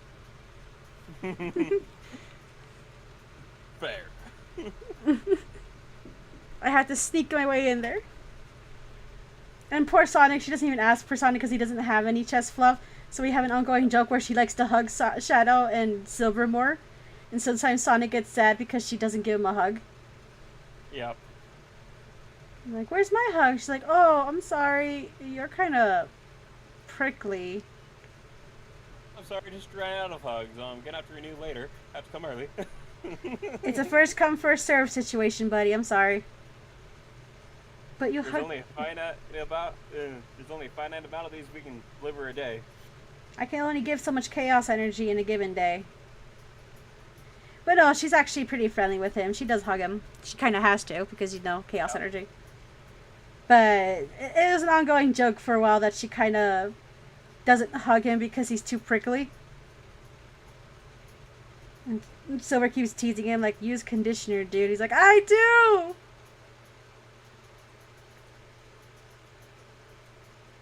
Not his... Just later on, like, why do you smell like Silver? Don't want to talk about it. Are you using the same conditioner? I said I don't want to talk about it. Maybe we should try using Shadows. He has less fluff. I don't want to talk about it!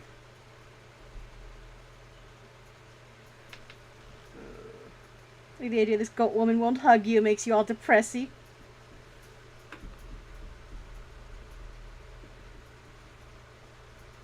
Oh, look how... It's actually coming out pretty damn good. Yeah. I might line it and make an actual picture later. Yeah, this is a story that's going to be going on for like over the course of a year. That has 3 arcs. It's the Getting to Know You arc, which is about Emeralds 1 through 4. Then the main villain arc with Morita, where they have to fight a villain to actually continue restoring the Emeralds. Then the final arc, where they've managed to succeed in their mission, but then other bullshit happens, which Death knows all about, and I will tell you right now, is very heartbreaking. I helped come up with a lot of the ideas. Yes. Let's just say I took a lot of inspiration from the Nowhere King from Centaur World. Oh, you've never seen that show, have you? No, I haven't. This is why I always get frustrated when people say, oh, you know, they did this idea on this show or whatever. Hey, your character looks a lot like this from this show. I'm like, I haven't seen any of that. Well, I'm going to play his theme song for you, and you're going to have an idea. I'm going to switch over to the actual YouTube thingy for you. Just give me a second. Okay. Like, are you going to post it for me or what?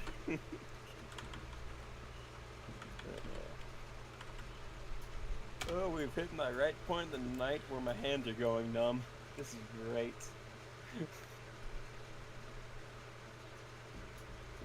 Here, I'm trying to find the actual... Here you go.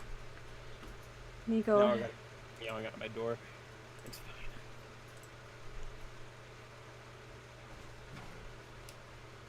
Oh, I never texted my brother back. Hold on. Tell him to get beer.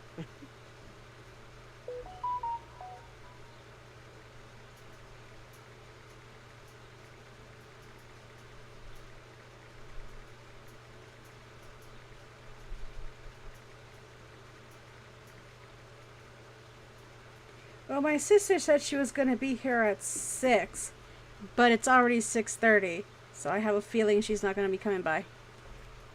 Mm-hmm. Let me switch over. Alright, you ready? Yep. Okay, 1, 2, 3. Oh, it's mute. Yeah, we need audio. There we go.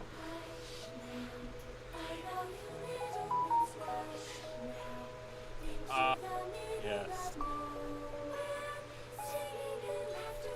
I've heard this song used for like animatics and stuff. I didn't know it was from Centaur World. Yeah, it's deceptively colorful. Oh, you mean like Made in Abyss? Yep. Yep. Quiet, come through the in-between silence. See me get a feeling of fear, sound, hatred that reaches the skies. You will bring joy to the lonely king when he sees the light leaving your arms. Spooky. Yeah. I love it because it sounds like a child, like a child orchestra thing. You know, like, here, have a bunch of 6th graders sing this. I mean, It's like, it's supposed to be a creepy lullaby, so that makes sense. yes, the feeling is much darker. It's great. One of these days we should watch Centaur World. I will let you know in advance, though. It's not a show for everybody. It's at least the first half is like sugar, and then it gets dark. It's like if you put too much sugar in dark coffee. Well, you kind of know my taste now of a lot of things. Where I'm like, oh, it has a bunch of blood and gore and darkness in it. That makes sense. Give it to me. Oh, we haven't finished Made in Abyss yet. We'll see about this. It doesn't have blood in it though because it's rated. Its rating doesn't allow for it, but it has plenty of spooky. Yeah. Also implied suicide, which is great. Yeah. The thing is, I hate stories where it goes, and then it's dark for no good reason. I'm like, but why? No good reason. It's just we want to go that way. So you're relying on cheap tropes of the horror and dark and genre to try to make your story more interesting to people by trying to sell the edge factor. No. Yeah, it's a pretty good show. I liked it a lot, though. It's a very by person show. Maybe we'll watch like a couple episodes to start and see how you feel about it, and if you like it, we'll watch the rest of it. Sounds like a plan. It's not like Made in Abyss where it has the charm of cute kids going down into a hole before the horror sinks in. Yeah. It's more like if you gave a 6th grader all the sugar in the world and then you put them into a horror movie. That at least sounds mildly entertaining. It is. That's why I say it's subjective because some people don't like children. The thing is, for like Made in Abyss, you got all the expectations and you know what's going to happen to these children. The deeper down they go, it's not going to be great.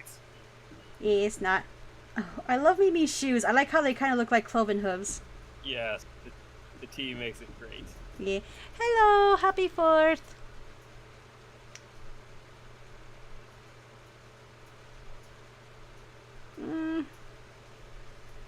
Might give her like an extra. Maybe if I move this one a little bit more to the side.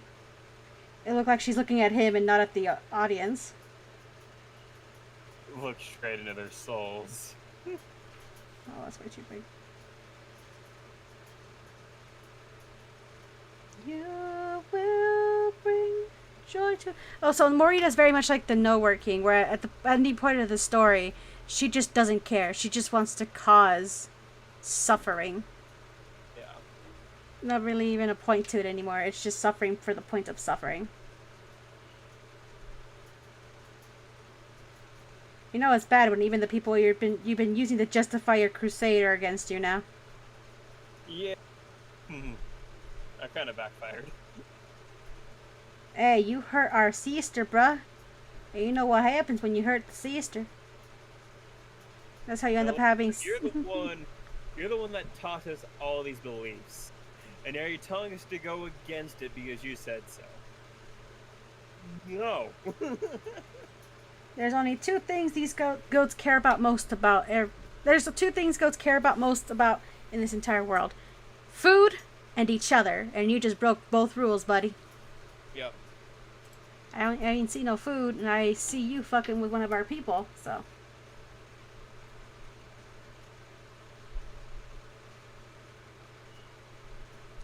Yes, I'm making cute. But on the poll I did the other day, Sylvini art won, so I'm drawing some cute Sylvini art. Also making your hands bigger because they have comically large hands.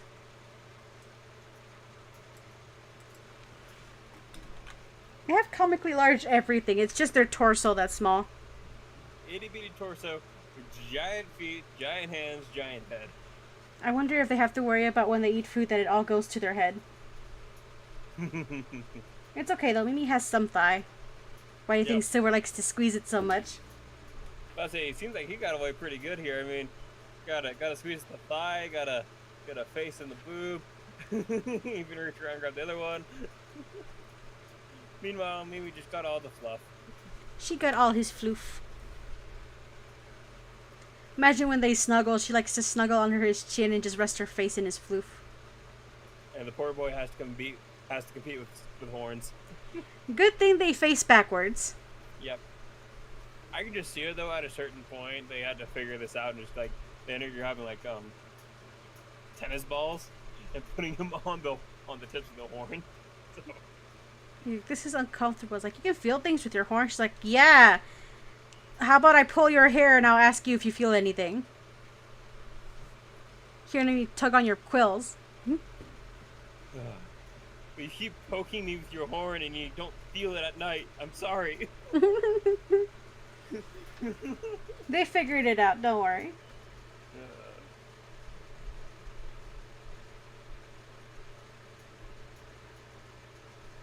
Later in the story, her big dilemma becomes whether or not she's gonna go home. Because she found new friends and now she has her freedom, but she loves her people too. Isn't that like a dilemma I think a lot of people can relate to, where you make a new life somewhere else, but then you have to debate between going back to your home or staying here, because this is also your home. It tears the poor goat lady apart.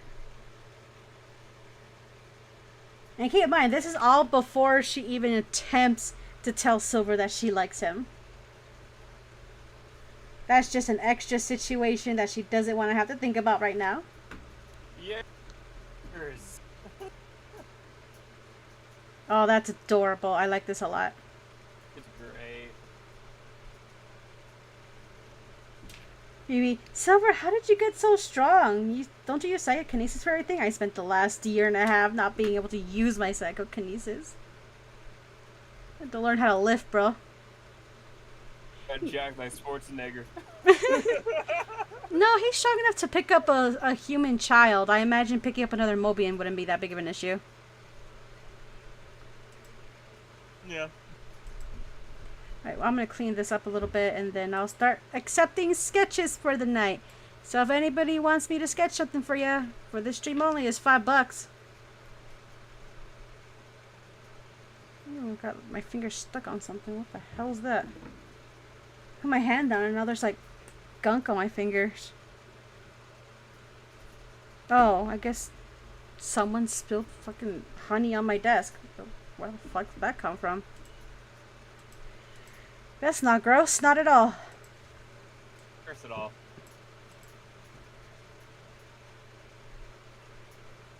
Anybody at all want to donate this poor goat money so you can get sketches? Don't make it sound like I'm poor.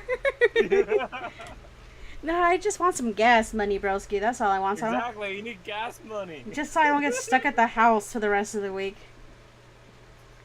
Because God knows, having 50 miles left on my truck and knowing that's going to cost at least another $50 to get that shit up and running again. It is so upsetting just even filling up like a 5-gallon jerry can and seeing it go up. It's like, oh, gallon $60. Awesome. I'm just wondering how high it's going to go before they get the purge on their hands. Well, it's not even full swing into summer, so it's only going to increase even more. I know. I fucking hate it. So upsetting. Like, I am fully expecting for it, and I've seen like gas stations renovate their gas signs so they can have an extra um, number slot in there. So they're expecting it to go into double digits per gallon. No, then no one's going to buy anything. It's going to be too expensive for anybody at that point. Yeah. So yeah, I'm fully expecting it middle of summer being close to probably about $10 per gallon. They're going to have a riot at that point. It's already Yeah. starting to get too hard to contain it. Why is this heart not working? Oh. I'm not drawing fast enough. Me having to trace over my same drawing 60 times. How did I do this? Why did I make 2 blank layers? Yeah, it's a blank layer. I don't know. That was weird. Ow.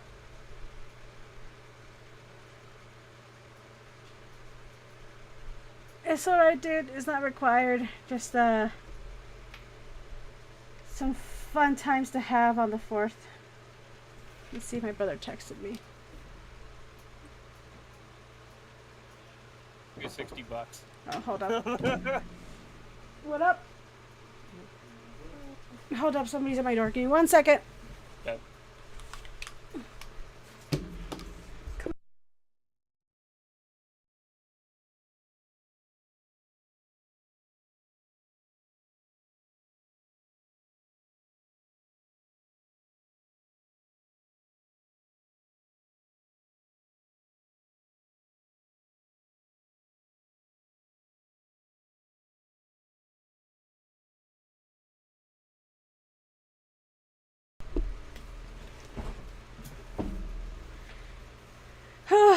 Yeah, no, it's I'm back. The gas prices have been crazy. There's only so much I can do before I'm like, nah, I'm and then driving a Ford truck right now. Last time I had to fill in the tank, it was like $140. Yeah. Let's see what happens if I switch to slow. That's better. I can switch the modes for my stabilizer where it stabilizes more when I do slow lines, but it's not working no matter what I do. That's weird. Let's do... There we go.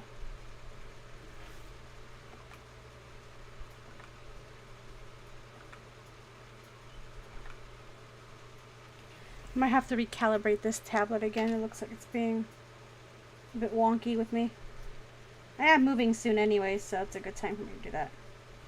When I finally move into that camper, I'm planning on doing like a 3 or 4 monitor setup, and one of them's going to be a touchscreen monitor that I actually have floating around. Ooh. To see how that works.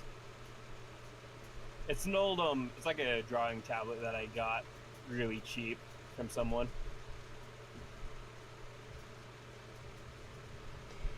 The one I'm using is an XP pen. Not the best brand in the world, but it works. I can't remember what mine is. Oh, it's an XP pen as well. Yeah, it's the cheaper variety brands. It's actually not that bad, but personally I prefer Huion, but they're more pricey. Wacom is a little bit too expensive nowadays. I've heard a lot of people start bashing Wacom, like it sounds like more and more that you're paying for the name versus the actual product. Yeah, dude, back when I first got my first Wacom, it was a bamboo. It was $80. Now their cheapest tablet is $120. Yeah. And it's one of their older models, and now they don't even support the bamboo anymore. So if you have one, then you can't update it ever, and it's basically a dead device. Which is sad.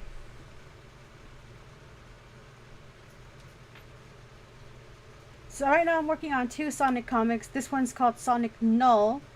That one's gonna be, it's mostly a ship fic between Mimi and Silver. I'm not even gonna sugarcoat that shit.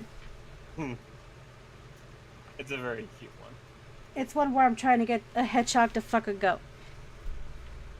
That's all we need in our lives right now. Let's be honest here.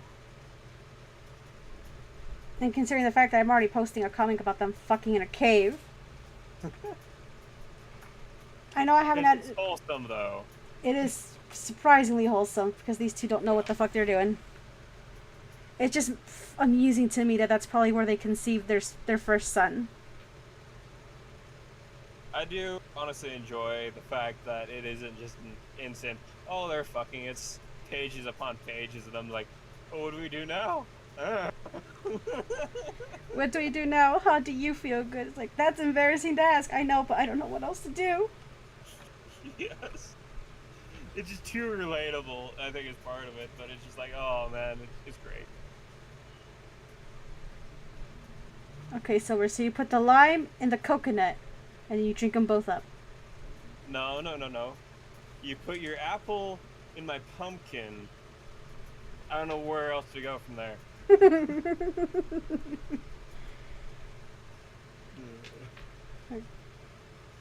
Do you even have sex ed where you come from, Silver? Nope. I come from the apocalypse. What do you think? It's either the apocalypse or a futuristic city where everything is hyper micro controlled. Either way, it's not great. He's over here like, okay. Well, we'll figure it out. And they did figure it out. And they accidentally created life. Who knew? You don't even need a magic spell for that. Imagine it oh my god, I could just imagine Mimi being pregnant. How much of a fucking monster she'd be. Food-wise. Yeah. Like, I am... Her already bizarre requests would become tenfold. Honey, I want you to bring me a peach and hot sauce. And a can. You want canned peaches? No, I want a can of fresh peach and hot sauce. Do not question my orders. He just stares at her. He's like, should I be worried? Like, only if you don't bring me what I want. It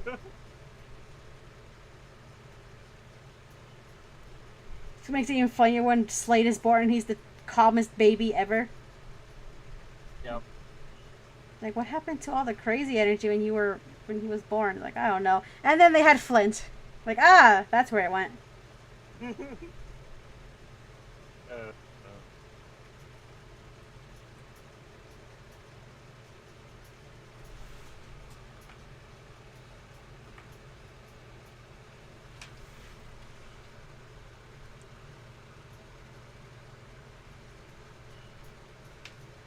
I just like the idea that everybody can figure out that they did something because he bit Mimi, and they're like, oh, you guys move fast. And he's like, why haven't I seen any bite marks on Amy? Because Sonic finishes too fast.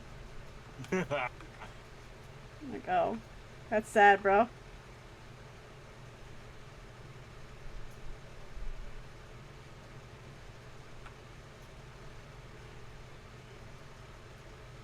Apparently that's a hedgehog thing. Found that out the same day we decided to Google what a hedgehog penis looks like. It was a very... It's a very educational day. Very interesting day that I never want to relive. Yep. There's only so much trauma my brain can handle. How come you didn't think... And Shadow did anything, I mean, they come out of a room with bite marks all the time. Yes, but he's fully open. What the hell was happening?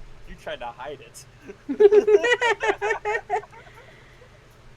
Oh my god, that's an actual question that comes up at some point.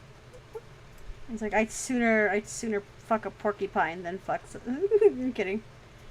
But not, that would be like a questionable thing Sonic does too. It's like, did you guys do anything weird? It's like, she tried to hug me and I bit her, and she bit back. Ah. And Mimi's like, I just wanted a hug. Sonic, free hugs over here. And she's like, fine. Fine, and walks past and hugs Tails. Nope. She holds Tails' hand a lot. It's actually very damn cute. I like to tease that ship too, because that was also a potential ship for Mimi for a while. Because I thought it'd be funny. A fox and a goat. Just like the foxes and rabbits.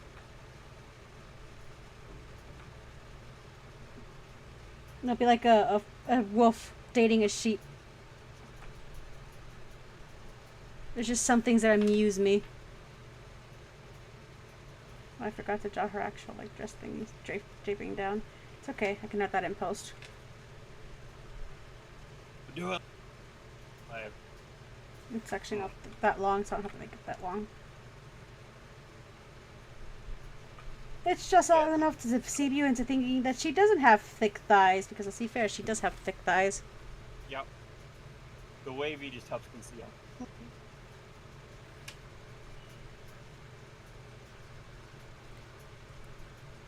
She likes Knuckles a lot too. She relates to him a lot. He's surrounded by crazy people. And all he wants to do is sit on his island and look after his big rock. Very simple man. And I can appreciate that. Also, he has to deal with a Batwoman who might want to fuck him trying to steal his rocks. In multiple ways, Badooching. Yeah. Make off with his family jewels. Help me, Death. I think I need Jesus. Actually, no, fuck Jesus. I'm happy the way I am. Okay, so fuck Jose, but not the Reaper. Got it. I've known too many Jose's, and most of them are related to me, so it'd be weird to have to stop and ask Jesus, "Are you related to me? Are you like my cousin? Are you related to me? Are you my cousin or some shit?" Because every Jose I've met at this point has been my cousin, or Jesus. Oh, Jesus, that was it. Yeah. I wish I was joking. I'm not. My family is very large. I am the queen of bad jokes, okay? You will learn to love them.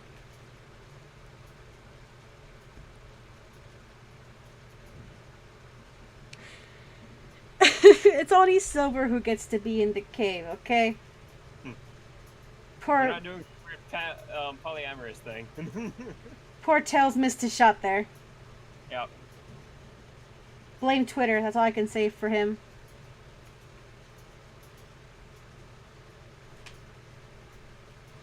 Oh, that's not gonna work. Well, it will, because she has her tail that keeps it up. I have a foofy tail. The tail that floofs. And wags. And wags like a puppy. She's the only goat that does it too, which just makes it even funnier. Though all the goats in the village are curious as to how fluffy Shadow and Silver are.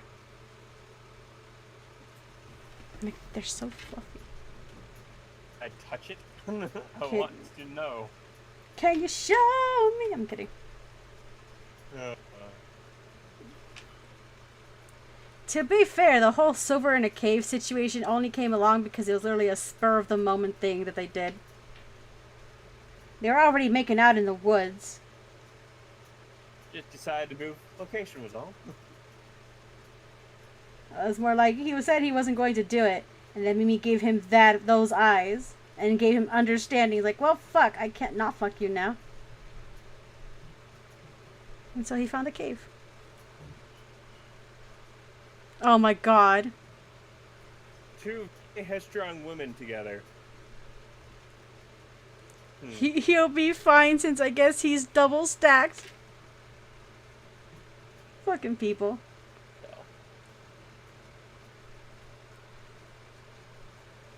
That Rouge and Vanilla is a pretty nice one. Domestic. There's a whole Charmy and Tails ship going around for a while, which I don't know how I feel about that one, honestly. They haven't interacted enough for me to actually be like, huh. And I know I could say the same thing about Shadow and Amy, because I ship them a lot too. But the few times times they have interacted, you really get the sense that they'd probably be really good together. Yeah. But like Amy and Rouge. That's not bad. That's big bitch energy right there. I'm like just sitting there, like, they're both very strong women, and I don't know how many arguments that group would be. Probably a lot. He's better than some of the other ships I've seen. There's a ship where someone was shipping Dr. Eggman with Omega, and I'm like, that's just fucking cursed. You gotta remember, this is the Sonic fandom. There's just some people who are just crazy. Like, ew. See, no, that just sounds like a really bad scenario to me. Because, like, you Dude. made a thing that you're in a relationship with now. Doesn't this sound like a little bit toxic to you? Dude, you have no idea of the weird shit I've managed to find in this fandom. I once read a fan fiction where Dr. Eggman was shipped with Sally Acorn, and they somehow had sex and had Sandy from SpongeBob. As incredibly cursed, and I hope that the person did it as a complete joke. I hope so Not too. that they did. And the sex was very descriptive, disturbingly so. And I'm like, either this is some weird kink I'd never heard of, or someone was dared to do something.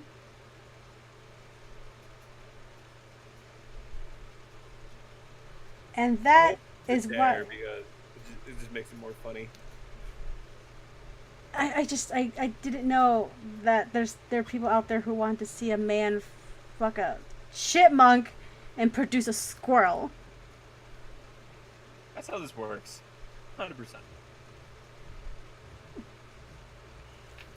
So yeah, more of the story. Avoid Tumblr. That's where I found it. I'm not even sure if it still exists anymore. I kind of found it by accident when I was just like looking through stuff. There ain't really on Tumblr anymore.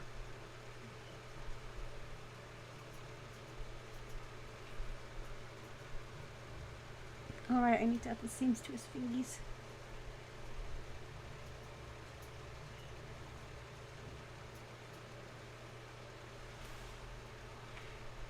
You'd think that shit would disturb me more. I just find it absolutely fucking hilarious, because at some point I'm like, how dare you, bro? Like, how dare you create this and subject it to me and everybody else on this planet? Some ships make sense, some are there just so they can say that they're there. Yeah. Those are the crack ship areas of things. What was that saying? The gateway to shipping something unironically is to start shipping it ironically?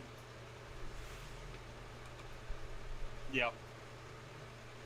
That's how the whole All Might and Deku's mom thing came around. Oh yeah, you don't watch anime. No, I don't. Well, let's just say that people started calling the mentor of the main character his daddy, and they took that a little bit too far. Perfect.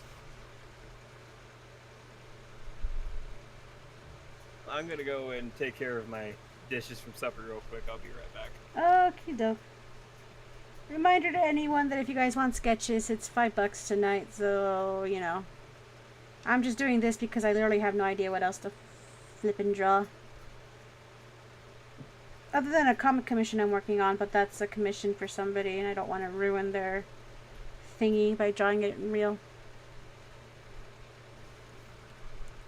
The Digimon stuff is interesting. I've seen some of the stuff from the Digimon fandom. I'd say that it's because the people there are a little bit less crazy. They're more tame. They just have more creativity.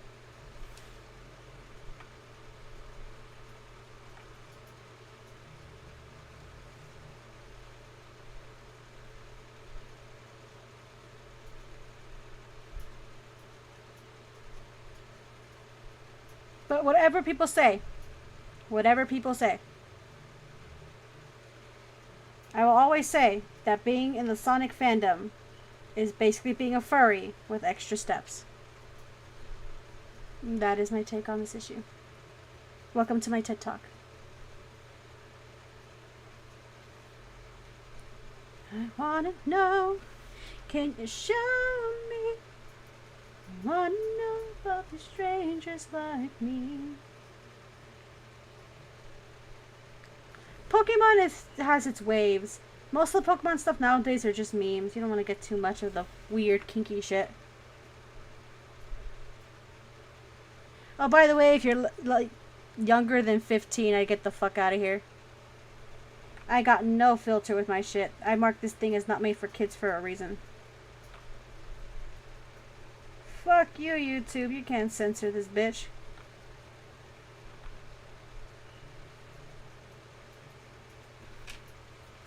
Oh, you had to deal with that. Anyways, I'm back. Welcome back.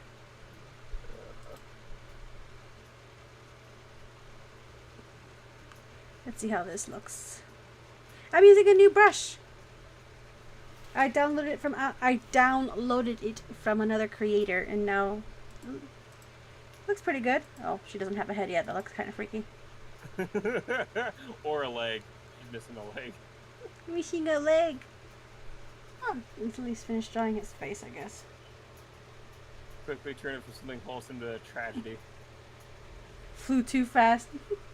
Dude, I imagine like one of the fun things they could do like this is he'd carry her and then she'd just drop a bunch of seeds and literally seed palm people. Oh. Get strawberries stuck in your vents. Because technically speaking...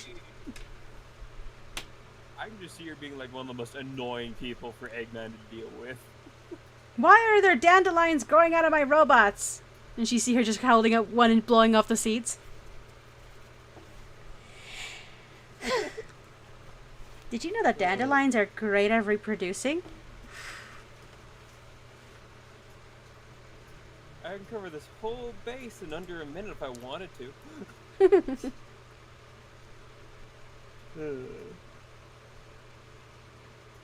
Alright then, welcome to my stream, oh man. Not you, Death, I'm talking to people in the chat.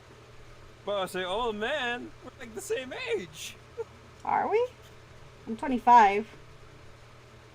You're older than me. So. Oh, that makes me feel great, thanks. Yep.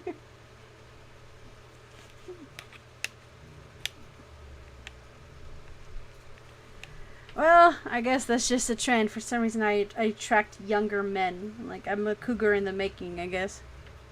Hey, it's just only a year difference. It's not weird or anything. The one time I dated a guy who was older than me, he was a pedophile. So let's just say my track record is It's not stellar.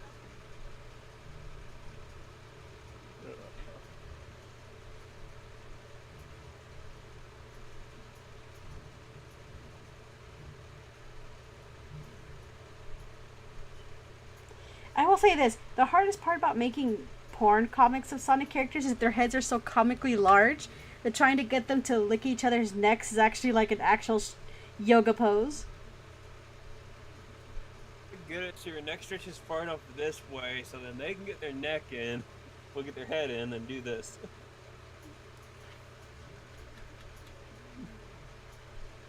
And then it doesn't help that their hands and feet are also large. I had to make them a bit smaller for that comic because they were so big that Silver could probably grope Mimi's entire chest with just one hand. I did kind of notice that, and I honestly kind of like the Sonic characters with slightly smaller features. So it's like more closely, I guess, to normal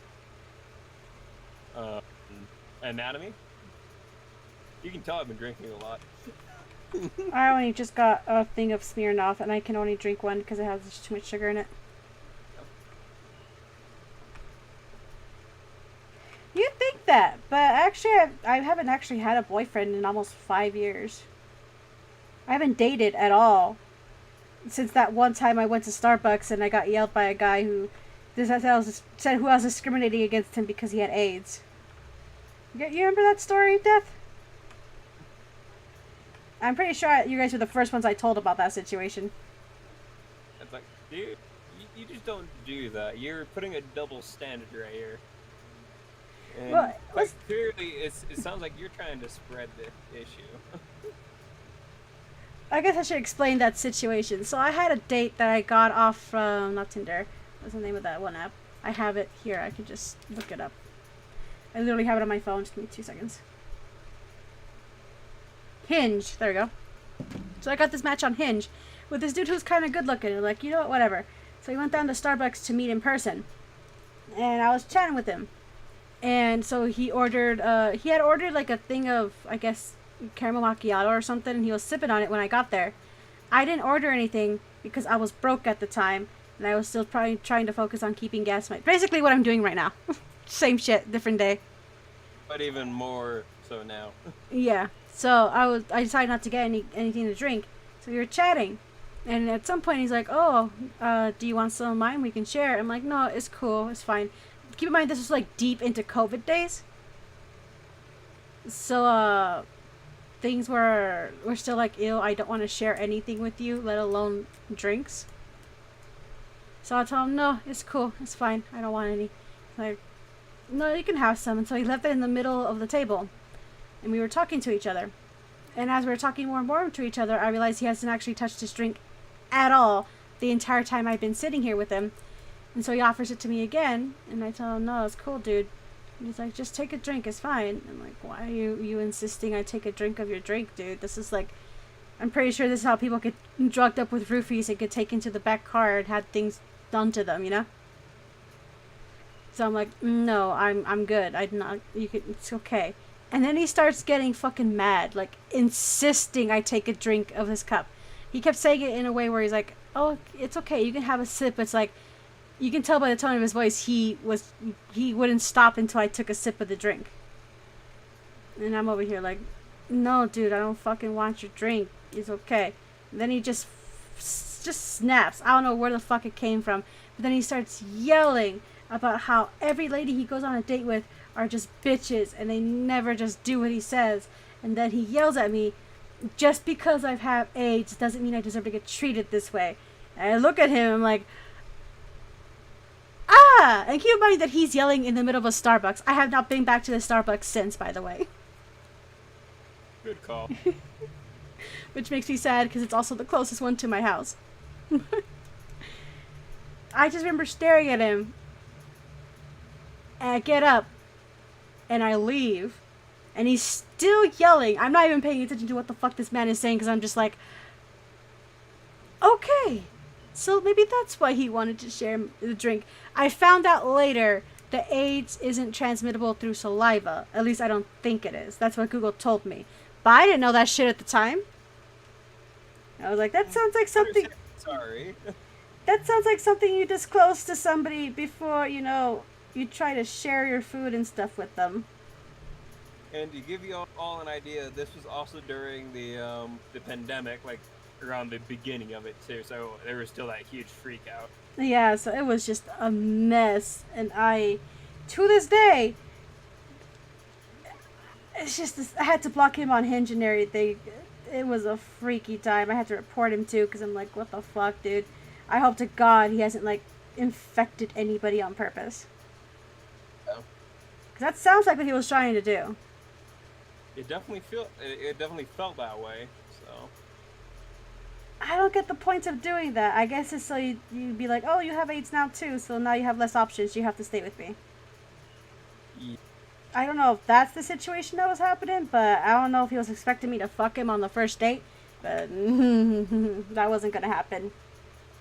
Even if I liked him. I'm not a fuck on the first date kind of person. You can ask Death. I'm too sensitive for that shit. Yeah. I'll cry if I don't see you there the next morning. And to give you all an idea, like when we met up, all that we pretty much did was just cuddle, and that was about it. Bleh.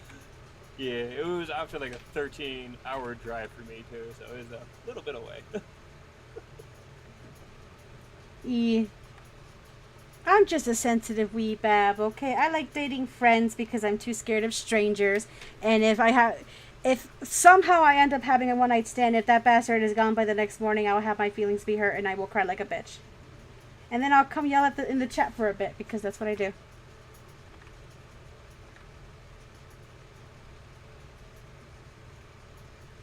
And people wonder why I don't date that often. I need to find me a soft boy. I need to find me a silver in real life.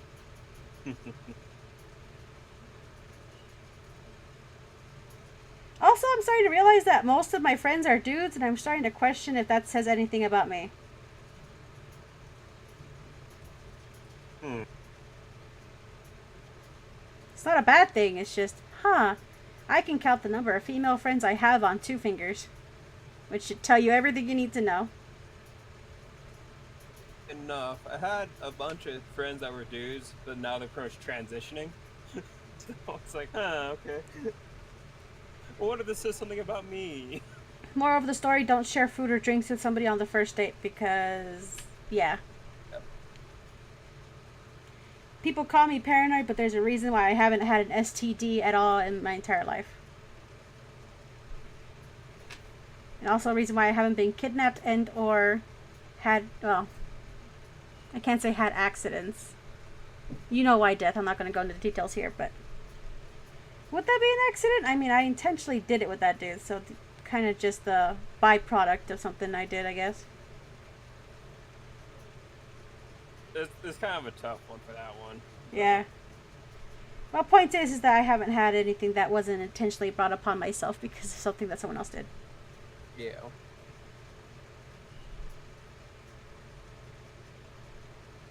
I really should just like openly talk about that one of these days. Fuck it, it's not like they give a shit anymore.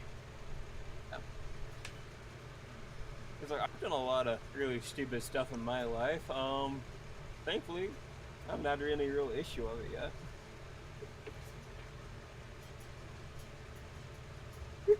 I got some advice from a friend once that makes me laugh about sex, and it's like, make sure if you're going to eat a sausage, it came with a casing.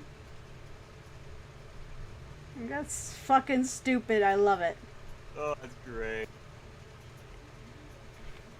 Like, I like me a good thick bratwurst, but only if it comes in the packaging first.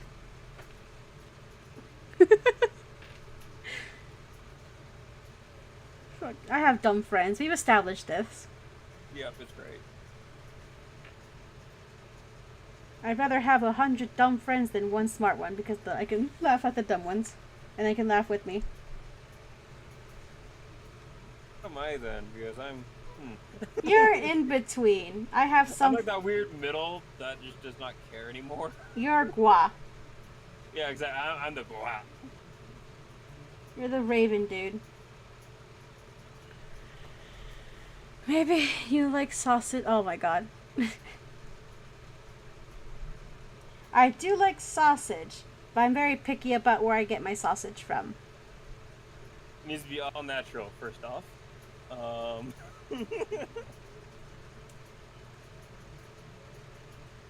Also, I prefer it if it was unaltered. I'm kidding. Yep. I mean, they say you get more feeling if it's unaltered. I'm not sure if that's 100% true. It's not like I sat down and asked a dude. Not like I have like 2 dude friends I'm gonna have sit in a room together and compare notes on that situation. It sounds like a dick measuring contest to me. I'm sitting there in the room taking notes as they're explaining to me how it feels. The fucking weird shit that I come up with during these streams. I'm sorry, guys. Well, I can say as an unaltered individual. Yeah. Okay. Congratulations. Here's a gold star. You tried? I think you're slowly falling into the category of being dumb friend.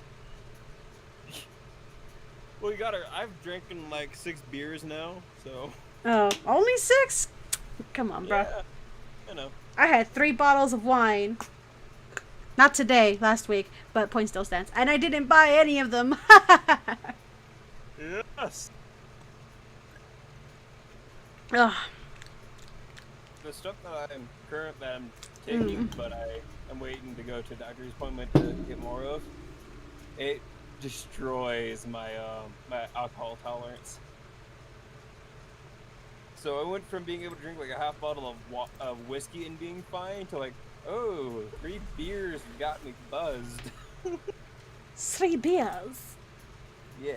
Man, dude, you die here in Vegas. We have too many strong craft beers here. I'm slowly building my tolerance back up because Here we are on 6. I'm not really slurring, so that's a good sign. Welcome to my brain, guys. Let's ask a really dumb question. Is cereal a soup? It is 100% soup. Is cereal soup? Let's see what the chat thinks. But if you blend it together, would it still... No, would it be a soup or would it be a stew? Because a soup is just the creamy liquid, but with sometimes with pasta, but a stew has more substance to it.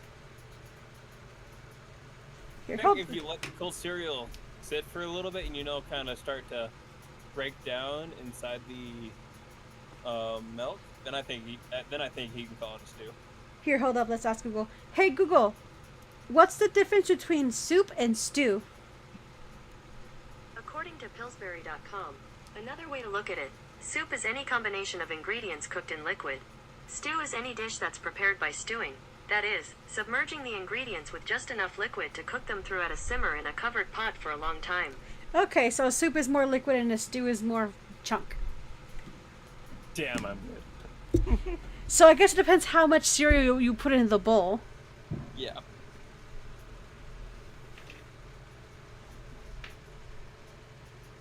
Oh, people are already starting the fireworks. Damn it. That means I'll... Oh, well. I'm not doing fireworks this year. I know this is... I didn't want to talk about politics in this, but I don't think this fucking country deserves to be celebrated after all the bullshit it's putting us through. Yeah. I'm not going either. I'm just staying home and drinking. Dude, there was another mass shooting today. During a parade. I read about that. It's like, oh, man. My god, fucking damn. How many times is this gonna happen before people are actually gonna give a shit? And I mean like the important people. They're not gonna give a shit because they're too busy swimming in their fucking NRA money. Yeah. I seriously, like, I made a joke about, I think 2 years ago, that I'm probably gonna see another civil war in my lifetime. Back then I was saying it in dread. Nowadays I'm saying it as a hope. Because, god fucking damn it, we need to really figure out what the fuck this country is all about. So I can figure out whether or not I want to stay here. Because keep in mind, dudes, I got dual citizenship. If I wanted to, I can say fuck you to all you guys and just leave. I don't do that because I like the people here to an extent. But there's just some lines where I'm like, why the fuck do I even give a shit anymore? And it's sad because medical care in Mexico is so much cheaper. You know the medications I have to take for my psychotics? It's like a fraction. Here in America, without my insurance, they cost around $70 for the both of them. In Mexico, it's $15 for both at a double amount. For my stuff, without my insurance, it was like $350 if I remember correctly. But with my insurance, I only pay like 15. So. And fucking Christ. So here in America, if say like they don't have your prescription at the pharmacy you usually go to, you know how they try to sell you like a different fucking drug that's not covered by your insurance? Yep. Well, in Mexico, you wanna know what they do? They're like, okay, just give us your home address and we'll have it sent to you hopefully within the next 3 days. Or Sounds like that's a pretty alright place to be at. And people rag on Mexico all the fucking time. Like, dude, at least they know how to fucking give their people decent health care. Maybe not the best health care, but at least it's, you know... Affordable. Don't even get me started on Germany. Those motherfuckers have their shit figured out down pack. I need to find myself a German guy to marry. Friends that keep telling me I should move to Germany. I'm like, but I can't bring any of my vehicles over. And all the modifications I do have to be okayed by the government, or else my vehicle will be taken off the streets. Yeah, that's the con. But the pro is that you don't have to spend $15,000 to stay in the hospital for a week. Yeah. Like, there's give and take in every country. No place is perfect, but god damn it, I hate the fact that I live in a country where I can't even do the basic shit. like getting my teeth checked without having to pay the doctor. And no joke, I went to a doctor's appointment a while back where all they did was like give me a basic ass checkup and tell me there's nothing wrong with you. When I had diabetes at the time, by the way. That'd be $300. Yep, that was about $350. Yep. Like, you fucking bastards. And one time I went to a doctor's after being stung by a bee, well, as a wasp, and they gave me I can't remember what it was. And when I walked out of there, it was like, okay, that'd be $1,050. Like, okay, with insurance or without? With insurance. And I looked at the receipt, and somehow 10 doctors that came to visit me, 5 nurses, and the injection itself was like $200.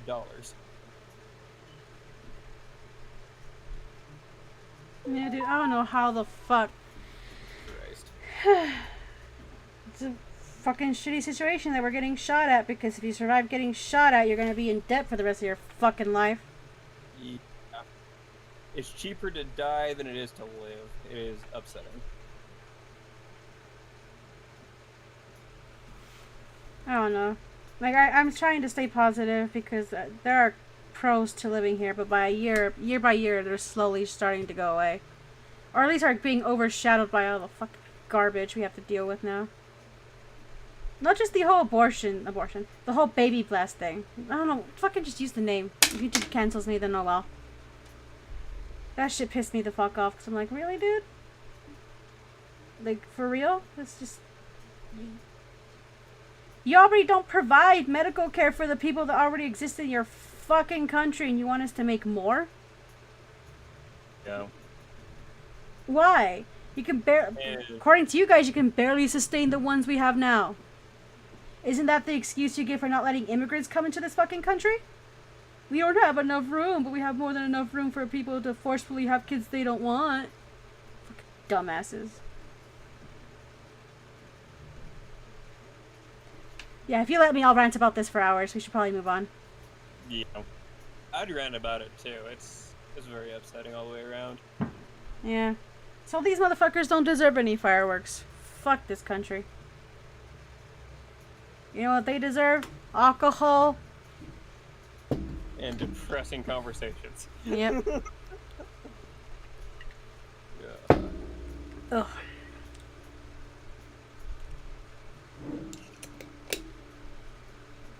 No, I'm not going to sit here and tell you that every country is great. Like, I just told you about Mexico's medical care, but right now we're facing the fucking cartels basically running the country and kids being found dead in the ditch because they snitched on one dude. An entire, like 5 years ago, an entire bust of high school kids just disappeared and were all found dead in the river because they protested once. I'm not going to sit here and tell you that Mexico's, like, totally fruity and shit. No country is fruity and shit, but there has to be something better than this. Look at the United States, and it's supposed to be like an example of the greatest nation in the world. It hasn't been the greatest nation in the world in a long ass fucking time. And even then, I don't think it actually ever was. It's just that we're so far up our own ass, we don't see all the bullshit we do. 'Cause back then, the bullshit was more acceptable, you know?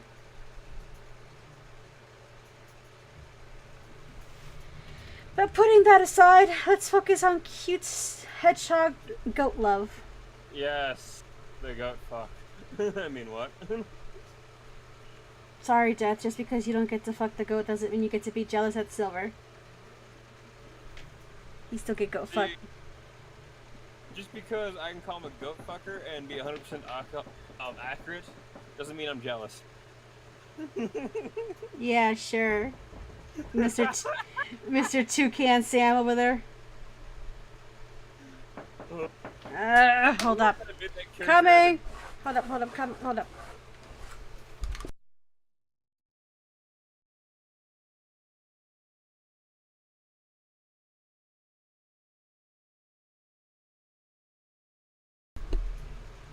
Sorry, I got somebody knocked on my door. But, yeah. Sure, Toucan Sam, sure. It's kind of funny I made that second... I asked for that second coloration more of a joke. Well, it just became such a just a staple part of that character. Yeah, I call him Mr. Fruity McGee. Yep. He's like, oh, only people with true sight and enhanced magical abilities can see him. Well, Mimi can. Well, okay. Of course she can see him. She's magic. But, Yep. so here's a question I have for you. And it's a question brought on entirely by that one picture we saw where Silver had that glow-in-the-dark dick. Yep. So, does your bird have a rainbow dick? And if he does he shoot out rainbow jizz? But you can only see it like under a black light or something. Like to think yes. Does it And the more excited he gets, which is a very rare thing, the more it glows. Kind of makes me wonder if Silver has like glow-in-the-dark jizz. That would be very freaky. You don't even need a black light. You just gotta show up to a hotel room and you see it there in the dark. I just there, it's like, damn it. This is why we do it in a cave. It's easy to wash away. Yep. Nobody can ever see. It'll fade. It'll fade with enough time. Like how jizz eventually turns like nasty brown or some shit. Yep. It's like a banana. You leave it Rot. expose it to the air long enough and it turns brown. That's gross. I say that. That's gross. Don't ask me why I know that. I live in Vegas. That's all I'm gonna say. That's all you really need to say for that.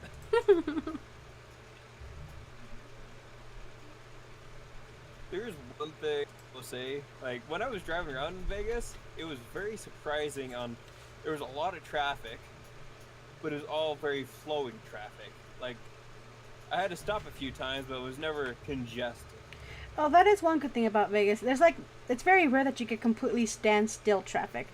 You get a lot of traffic, but it's never like completely stopped traffic. Like when I went to California and I was stuck for 4 hours in the same place because somebody crashed about 2 miles down.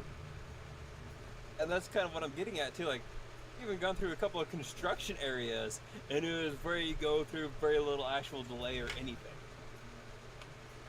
Meanwhile, up here, if they're doing road construction on the highway or, Lord forbid, anywhere in town, you're gonna expect like a half hour to an hour delay in your trip.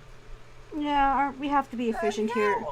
Death, you gotta realize that we have to be efficient here. We're a tourist city. If we had bad traffic, we'd lose a lot of traffic. I mean, not traffic. Foot traffic. Yeah, but at the same time, like, you gotta remember, I live just a stone's throw away from Yellowstone. Yeah, Yellowstone is a bunch of rocks. We got Party City here, dude. The worst, Yeah, the worst that you'll get at Yellowstone is a bunch of grandpas yelling at the attendant. The worst you'll get here is people actually driving their cars through a casino. I worked up there for a number of years. We get so many tour buses and stuff all the time. And the people that drive the tour buses are always annoyed about the delays. And I'm like, oh man, this is... Exactly. Old people Yeah. don't got no patience. We're gonna die soon. Well, it's actually amazing how many foreign people come up here just to look at the... Just to look at the, Oh man, I completely lost it, but like... Oh, no. No, Yeah. no, you hold up really quick. There is going to be a comic for these two that I'm making. I'm just figuring out the scripting of it and how I want the story to flow. Because I have plot points, but you can ask Death, none of them are connected in any meaningful way right now. It's like we got the kind of ideas of the times and stuff, just the filler is what we're having issues trying to fill in. Yeah, like, what's going to happen in between? Most of it's going to be jokes about Mimi making plants come to life and scaring the shit out of everybody. Like with Bob the jack-o'-lantern. Yep.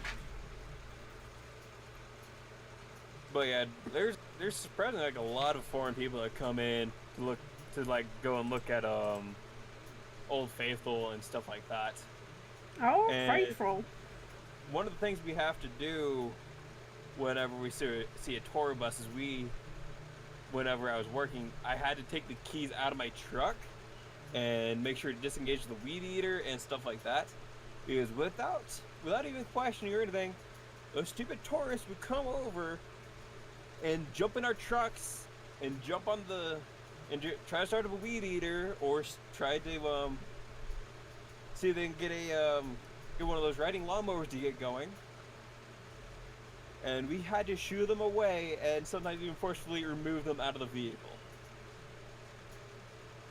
Yay, entitled people, the one thing America actually still produces.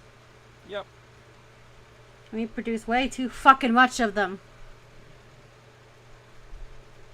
You would think at a country that considers itself to be very ahead of its time, there would be less entitled people. Like to think, but there's always just... Yeah, it's exhausting. Yeah, I live in Vegas, dude. You know what I've seen. Yeah. My goal one day is to go to a Chippendale show, and I'm 90% sure it's going to end in tears because of some bitch who's going to do some shit bad. There was a news report like 2 weeks ago where a chick climbed on stage and actually touched one of the dancers' dicks. Oh, no. I'm like, no, lady. No, you don't do that. They're there to perform, not to be touched. You can look at them all you want. You cannot touch them. That is the agreement you have when you go to those shows. You can only touch if it's after the show and they agree. Yep. Because that sometimes happens, because I'm not going to lie to you. I'm 90% sure that some of them are secretly gigolos in disguise. But Vegas doesn't give a fuck, so. Yeah. Do you guys even know what a gigolo is? Yeah, do they know what the gigolo is? I fully know. I mean, I made a character like that. Well, for those who don't know, a gigolo is basically like a stripper, but you take them to their house and you have sex with them. Yep. My bird prefers to be called an escort because it sounds much more professional. But Well, last time I checked, your character doesn't go to bachelorette parties dressed as a fireman or an airport Yeah. man. he's a little bit higher than that, but So it's interesting to hear these fireworks because I technically live in an HOA, so they're not supposed to have fireworks here. yeah. So I'm just waiting for the cops to show up. Because one of these old bitches are going to call them. You know they are. Living in an HOA, there's always that one salty bitch who will call somebody for everything. Usually a lady who's like in her 40s or in her 50s and has nothing better to do with her life. So did you get called out for me starting up that blazer at 6 in the morning to get it off the trailer? No, thankfully the neighbors are pretty cool with us, except for the ones that are like next door to us. But they've complained so much that the cops don't even listen to them anymore. Oh, nice. Because I tried to get it off there quietly because I knew it was early, but then I had to adjust, and oh man, I forgot how loud that exhaust leak was. Yeah, I gotta go. We're still trying to get things running with that blazer, dude. Right now, that thing's hectic because we're gonna be moving house in like a week too.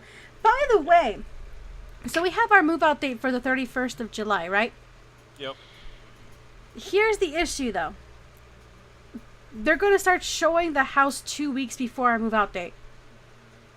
Oh, fun. And so basically we have this next coming week to paint the rooms we have and start moving our important stuff to that house, including our dogs, because technically speaking our dogs aren't on our lease. So we're gonna have to be hauling ass. I'm basically gonna be stuck in an empty hall of a house for like a week by myself because I work from home. Kinda sucks. Right now I haven't been getting too much in the way of work because it's very much contract stuff, so they send me projects and I finish it. Yeah. It's been kind of dry recently, but we'll see what I get. I'm sure I should get some new stuff next week.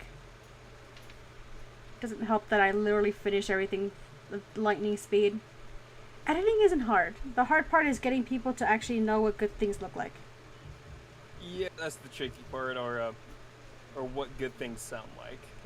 Or especially when like you have After Effects, most of the stuff you can literally do through expressions. So you can finish your work less than 15 minutes if you know how to use expressions, right? Oh, you want a jiggle effect? Here, let me change the keyframes to auto Bezier and add a wiggle effect. There you go. Go wiggle. It's just a nice smooth wiggle.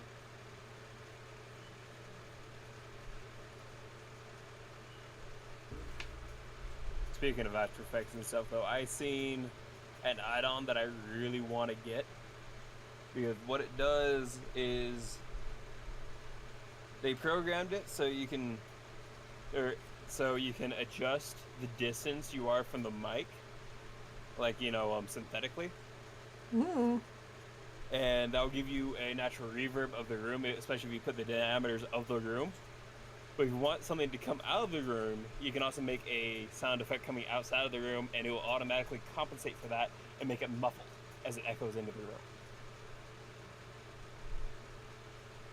Neat. I don't really do a lot of audio stuff in After Effects. I leave that for Audition. Yeah, it's definitely a really expensive program. It's like a $300 program that I really want because it's set up like that, and then you can also do a fully 3D environment with it too. So you can have a person walking around. Well, you can have the person, of course, just standing there, just speaking into the mic, but you can have it just the person talking in the environment, walking around the person of interest, and if you got like a 3D headset or something, you can have it so it just circles around the person. Oh, that's hella fucking sick. Yeah, it's cool. There's a reason why it's like $300 or $400 just for that stupid add-on. He's adding like some harsh shadows. Harsh shadow, Paducci. 5 o'clock shadow. Fuck you. Gonna be making that joke for weeks after I release that page. 100%. I'm slowly collecting more fans for it, though. People also find it funny that I make it that Amy casually lifts 500-pound weights in the morning. Yeah, but I love that. The moment she wakes up, just pumping 500 pounds, lifting 2 people worth of weights. I do love how you started off like 100 pounds. It's like, nah, we need more. 500 pounds. There we go. I'm like, even, no joke. At some point in the comic, I even thought that was too late, and I was tempted to make it even heavier. But at the same time, too, if you think about it, for a standard workout, like morning routine, that's only like a fourth or a fifth of what she uses when she's actually swinging that hammer. Yeah, just a nice warm-up. I was half tempted to make it like her hammer, where it gets heavier as she lifts more and more. There you go. It's just a magical adjustment. Like, oh, you're already over the 500 class. Here's 1,000. And she's like, still kind of light, but okay. Okay.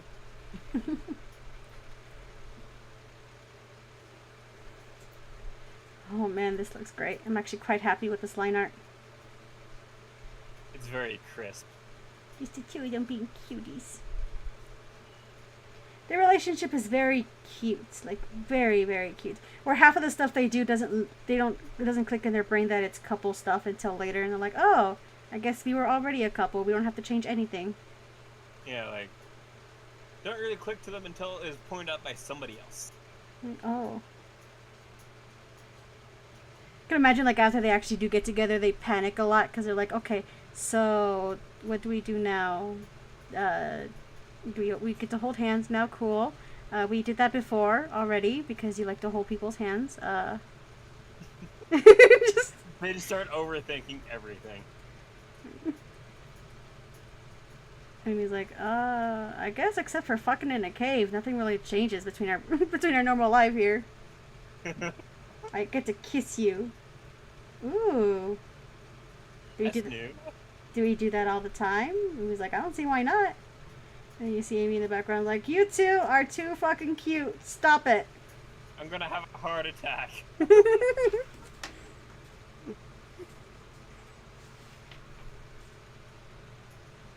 Mimi gives him the puppy dog eyes. Does this mean I can't hold Tail's hand anymore? And he's like, I don't know, actually. And I see why not, but at the same time, maybe I don't know. It's okay. They figure it out. They decide that yes, it's still okay, but she can only kiss him. Okay, I can only hold his hand and kiss him on the cheek. That's it. But she can only kiss Silver on the mouth. That's the only difference between her and Tails' relationship at this point. Nothing changed. Yep. It's just that now Silver will sometimes look over and look like a little sad puppy dog. And she has to go over there and give him kisses. Oh my god, I looked over at the old comic pages I made of them like porking in the cave. And I failed to realize how fucking cute he looks with his ears down facing forward. He looks like a puppy. Exactly. That's why I kept saying he is absolutely adorable. I'm actually half tempted to make Dove's ears curl forward, be down forward like that instead of sideways. Oh, that'd be adorable. She looks permanently sad, and she's like, I can't help it. My mom's ears are droopy, and my dad's are pointy. Mine are in between. Upset is I get whatever I want. Downside is I always look sad. I just gotta make those eyes at my dad, and he gives me everything. Oh yeah, Amy does that a lot. That's actually how the relationship officially starts, because after the whole mess with the witch body snatch situation gets resolved, and I'm not going to go into details because fuck you guys. Silver's feeling guilty because of reasons, so he's spending time with her a lot, and he's like, do you remember what you said to me when you were in your stupor? And she's like, nope. Like, oh. And then you hear Amy yell, you said you loved him! And she's like, oh, I do love you. Like... I just love the idea of just Amy living vicariously through those two. Just Sonic doesn't give her the D, so she lives through Mimi. Yes. And the two of them just kind of stand there, like, what do we do now? And Amy's like, kiss! Just kiss! Yes. And then they actually kiss. This relationship is what happens when two subs fall in love. That's this entire relationship in simple words, where one of them has to decide who has to be dominant that day, and neither one of them knows what the fuck they're doing. You know, how do you tell when somebody is a sub on Discord? When you see somebody texting, then you text, and they stop. Oh, yeah. Right. I'm a switch, and I think Mimi would probably be a switch too once she got into the whole fold of knowing what the fuck she was doing. Yeah. Where she could kind of take dominance, but sometimes she lets Silver take charge because she likes to be sub sometimes too. So I guess both of them would be switch. It's just that Mimi's more natural with it, and Silver more has to be encouraged. You can do it. You can do it, babe. You can pin me down and fuck me messily. Hold my horns. Do it. Bite my neck. Call me a whore. I'm kidding. And Silver's like, why would I do that? She's like, okay, that's too much for you. Just bite my neck. Do you ever think that Mimi might be a little bit too, like, dominant in certain points? Just like makes Silver cry. Yeah, she has to kind of reel it in. It's like, call me a bitch. She's like, why would I call you a bitch? And she's like, oh yeah, right. That's too much for you. That's too much. Let's bring it back. Look over big old watery eyes. Oh no. It's okay. Just say you love me. Just say you love me. He's like, I love you. Okay. He says it in such a sweet little pathetic voice too. He's like, I love you. She's like, oh, my heart. Yeah, they take turns.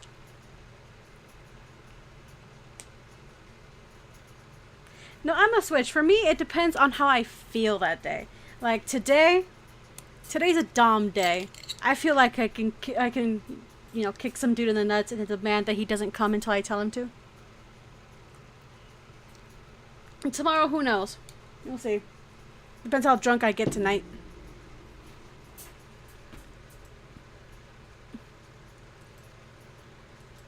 Isn't this some riveting conversation? This is why I try to stream on Twitch, because sometimes YouTube gets mad at me saying the word fuck too much. And I'm over here like, fuck you, YouTube. I'm gonna talk about a hedgehog fucking a goat lady. Producing bubbles, because fuck you. It's a funny thing too, because Mimi mentions early on that she wants to have a big family, and then they have Flint, and she's like, maybe we can just stop at 3. I don't know if I can handle another Flint.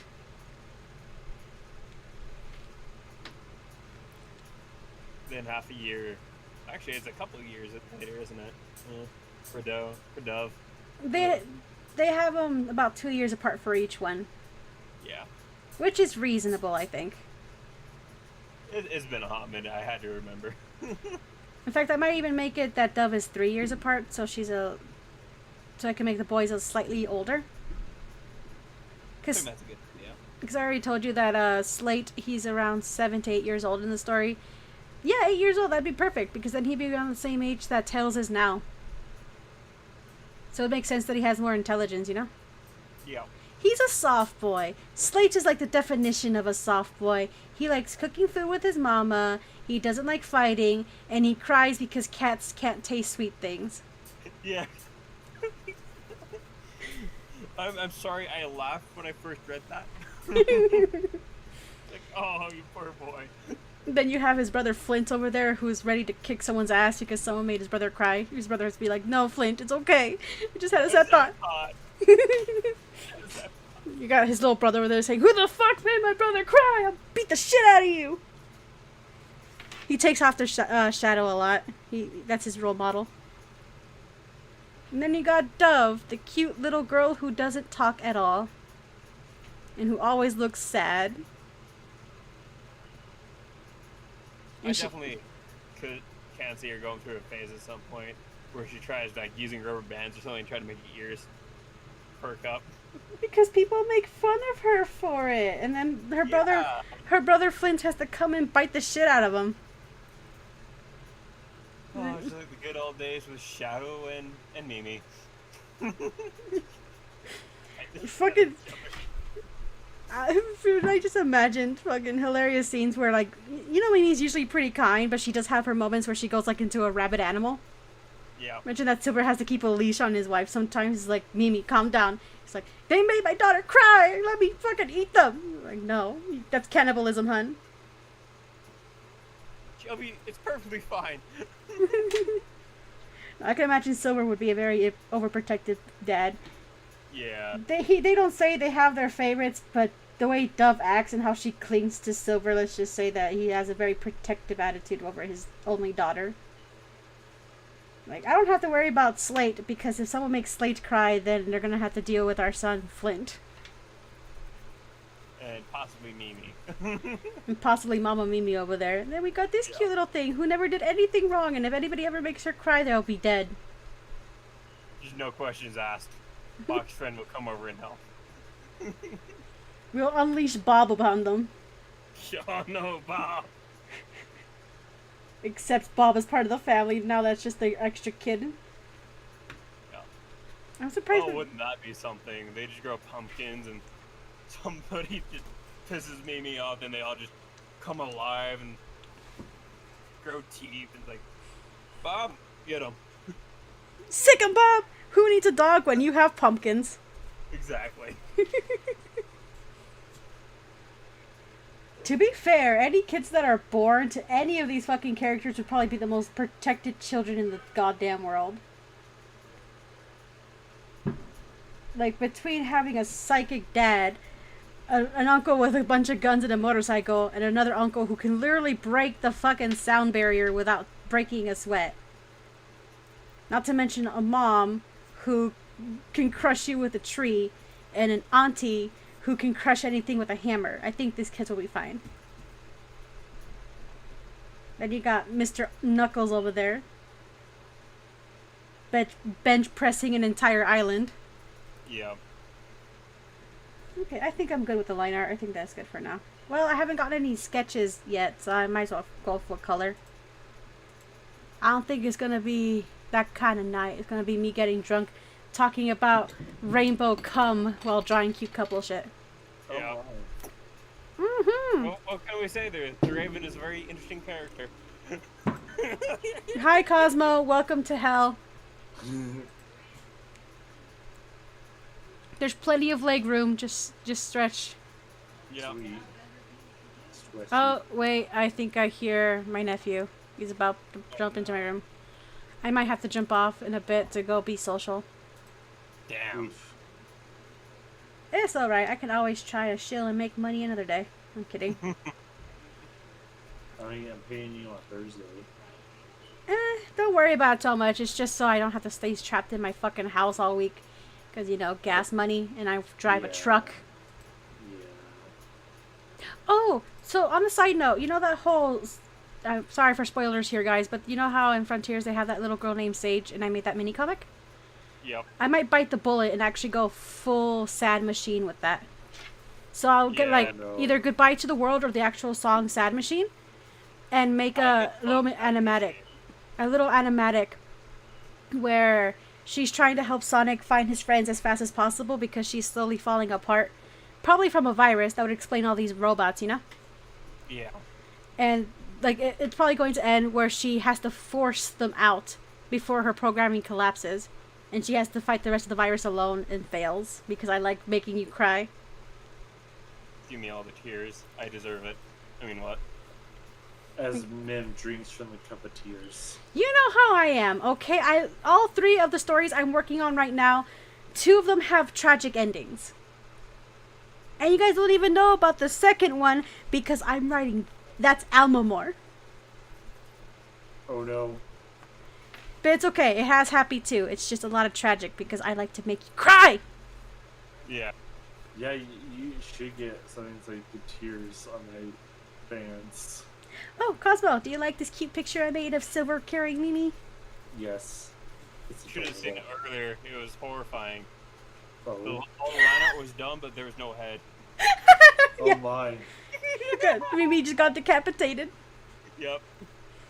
Carrying a corpse back to base. Just Yep. Hold up, someone's knocking on my door. Let me go Oh. placate people so I can end up stream properly. I'll be back.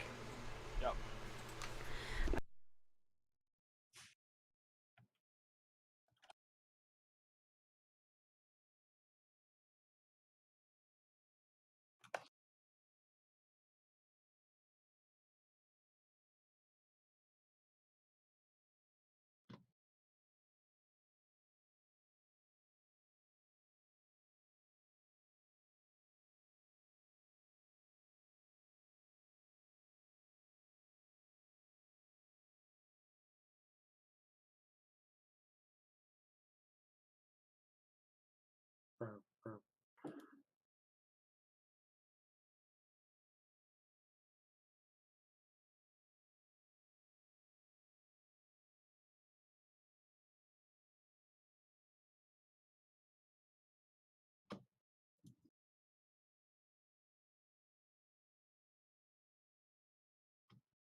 oof.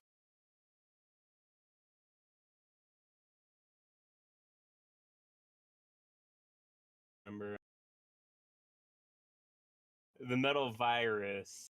Are you talking about like, the zombie one I keep hearing about for the IDW comics? Yes, I haven't really read the comics or anything. All I know is like Sonic X and then the original show for Sonic stuff because that was my childhood. Wait, what the hell? Yes, we're on stream. We're on YouTube. Oh. You want me to close them in here with you? Yeah.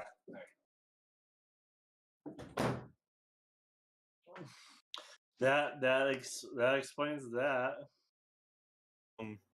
From all I really heard about it is there's apparently a lot of murder and Sonic is infected. I don't really know any more than that for the Metal Virus comics. Pretty active chat, actually.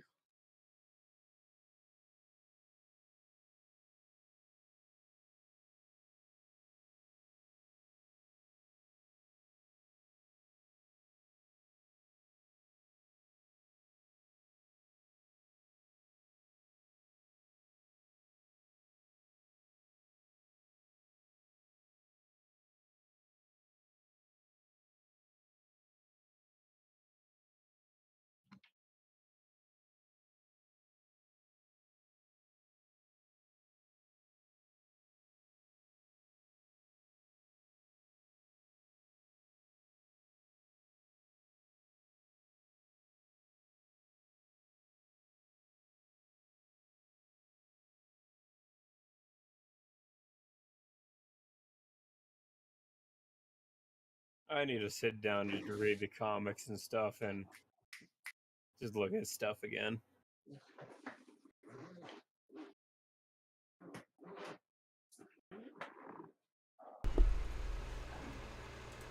All right, I have returned it. Yay! I've been hearing that the comic is incredibly brutal and just sadistic in a lot of things. So, What? we're talking about the Metal Virus comics. Oh, yeah, that's the thing that gets me when people tell me my things are too dark. I'm like, they literally turn people into metal zombies. Yeah, and I'm just thinking back to like one of the original shows for Sonic the Hedgehog, where Robotnik has a machine that they put live people in to make them into robots. It's like, yeah, dark, huh? Yeah, it's And almost like this. Bonnie the Bunny's like halfway there because she was able to escape from one of those things. Bunny. Uh, I remember Bunny. I miss her a lot. I wish they would bring her back. they need to bring her back. She was interesting. They bring back all the freedom fighters. Yeah. I understand why they don't bring back Sally, but you can have the freedom fighters without Sally. It would be weird as fuck considering that she founded them, but let's be fair. Most people just don't want her back because they don't want her to be fucking Sonic. I'm like, she doesn't have to fuck Sonic. I miss the freedom fighters. That's the one. I miss them even more when they had Sonic Forces out because that's just the freedom fighter shtick. That game was literally just the freedom fighters, but without the freedom fighters. I'm like, well, that's just sad. Okay, it was the real deal, not this discount. With Discount Gadget over here, Mr. O.C. McGee. But no, like, no, I'm not even joking. In one of the 3 stories I'm working on, there's some dark implications. I've already told you guys all about Sasako's existence in general. Yeah. Yeah. What she is and what ultimately happens to her. Oh, She kind of reminds me of the like good those- times of Cry. It'll make you cry all over again when it happens in the story, because if that's going to happen in probably chapter 5, chapter 3 is Amy's perspective, then Shadow's, and then Sasako's. Because fake you. That's my entire motto when I make stories. Like, oh, that's going to make you depressed for 2 weeks? Well, fuck you. It's okay, I'll give you some nice shipping stuff in this other one before I break your hearts with misunderstandings. Oh no. And The misunderstandings. and 2 people really wanting to say they love each other, but both being too shy of beans to actually do it. So Amy has to do it for them.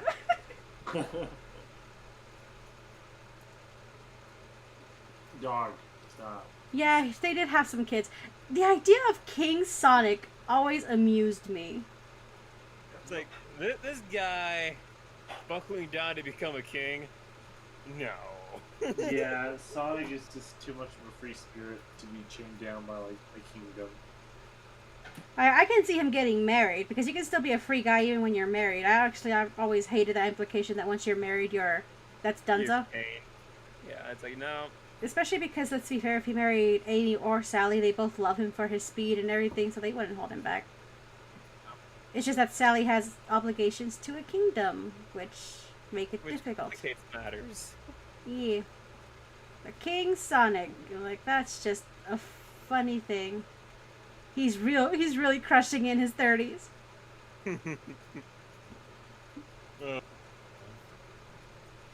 Well, he's in this universe, he's a king and not doing DoorDash.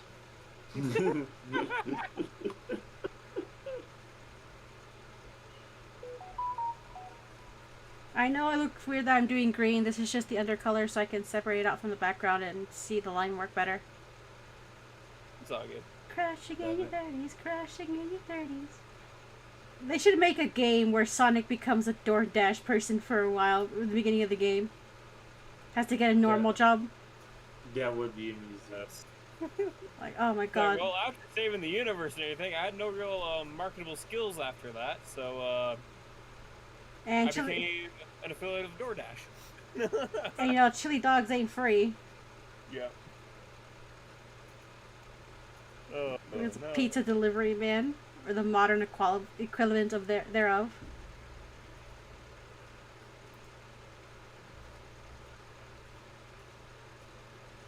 Green Hills, not that great. But yeah, that's a funny video you guys should watch if you have time. I got about another 10-ish minutes before they're gonna yell at me to go downstairs, so I'm gonna try and get at least the base colors down.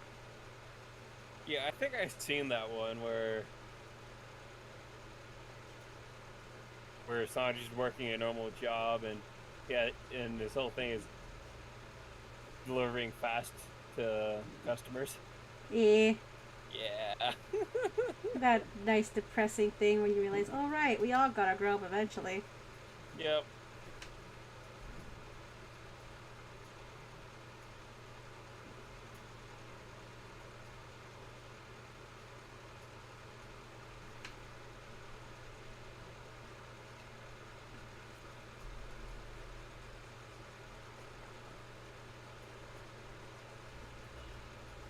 Silver takes Mimi to go flying. Her comes home disappointed. What happened with her? She was sad that she couldn't eat the cloud. They were just water.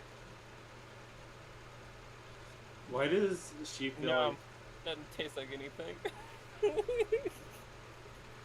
It's just fancy water.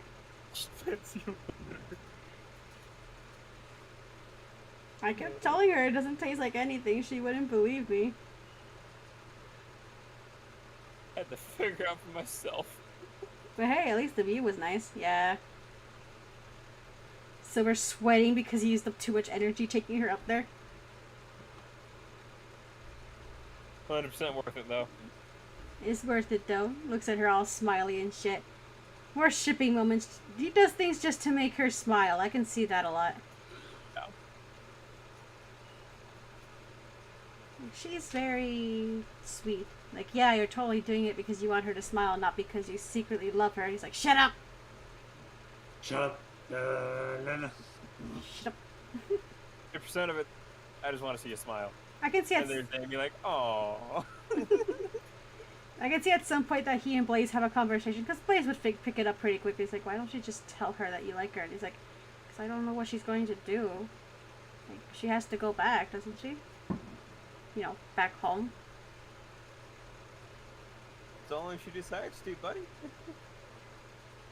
He overthinks it too much. He's like, I'll just be putting my feelings on her. What if she doesn't want to stay, or what if she doesn't feel the same way? And Blaze looks at him with the most fucking stink eye ever. She's like, I promise you, if she doesn't feel the same way you do, then she is very good at being ditzy, because she is showing all the signs that you are missing. He's like, what do you mean? Like, you guys, what am I going to do with you two? That's also the conversation where Mimi overhears, and she's convinced that Silver's afraid of her because she's a witch. And every story she reads, witches are bad people. Oh no! I thought we had an understanding. I still love the tragic fan theory that just makes way too much sense. Oh, that Blaze isn't actually there. Yep. Blaze is just a figment of Silver's imagination.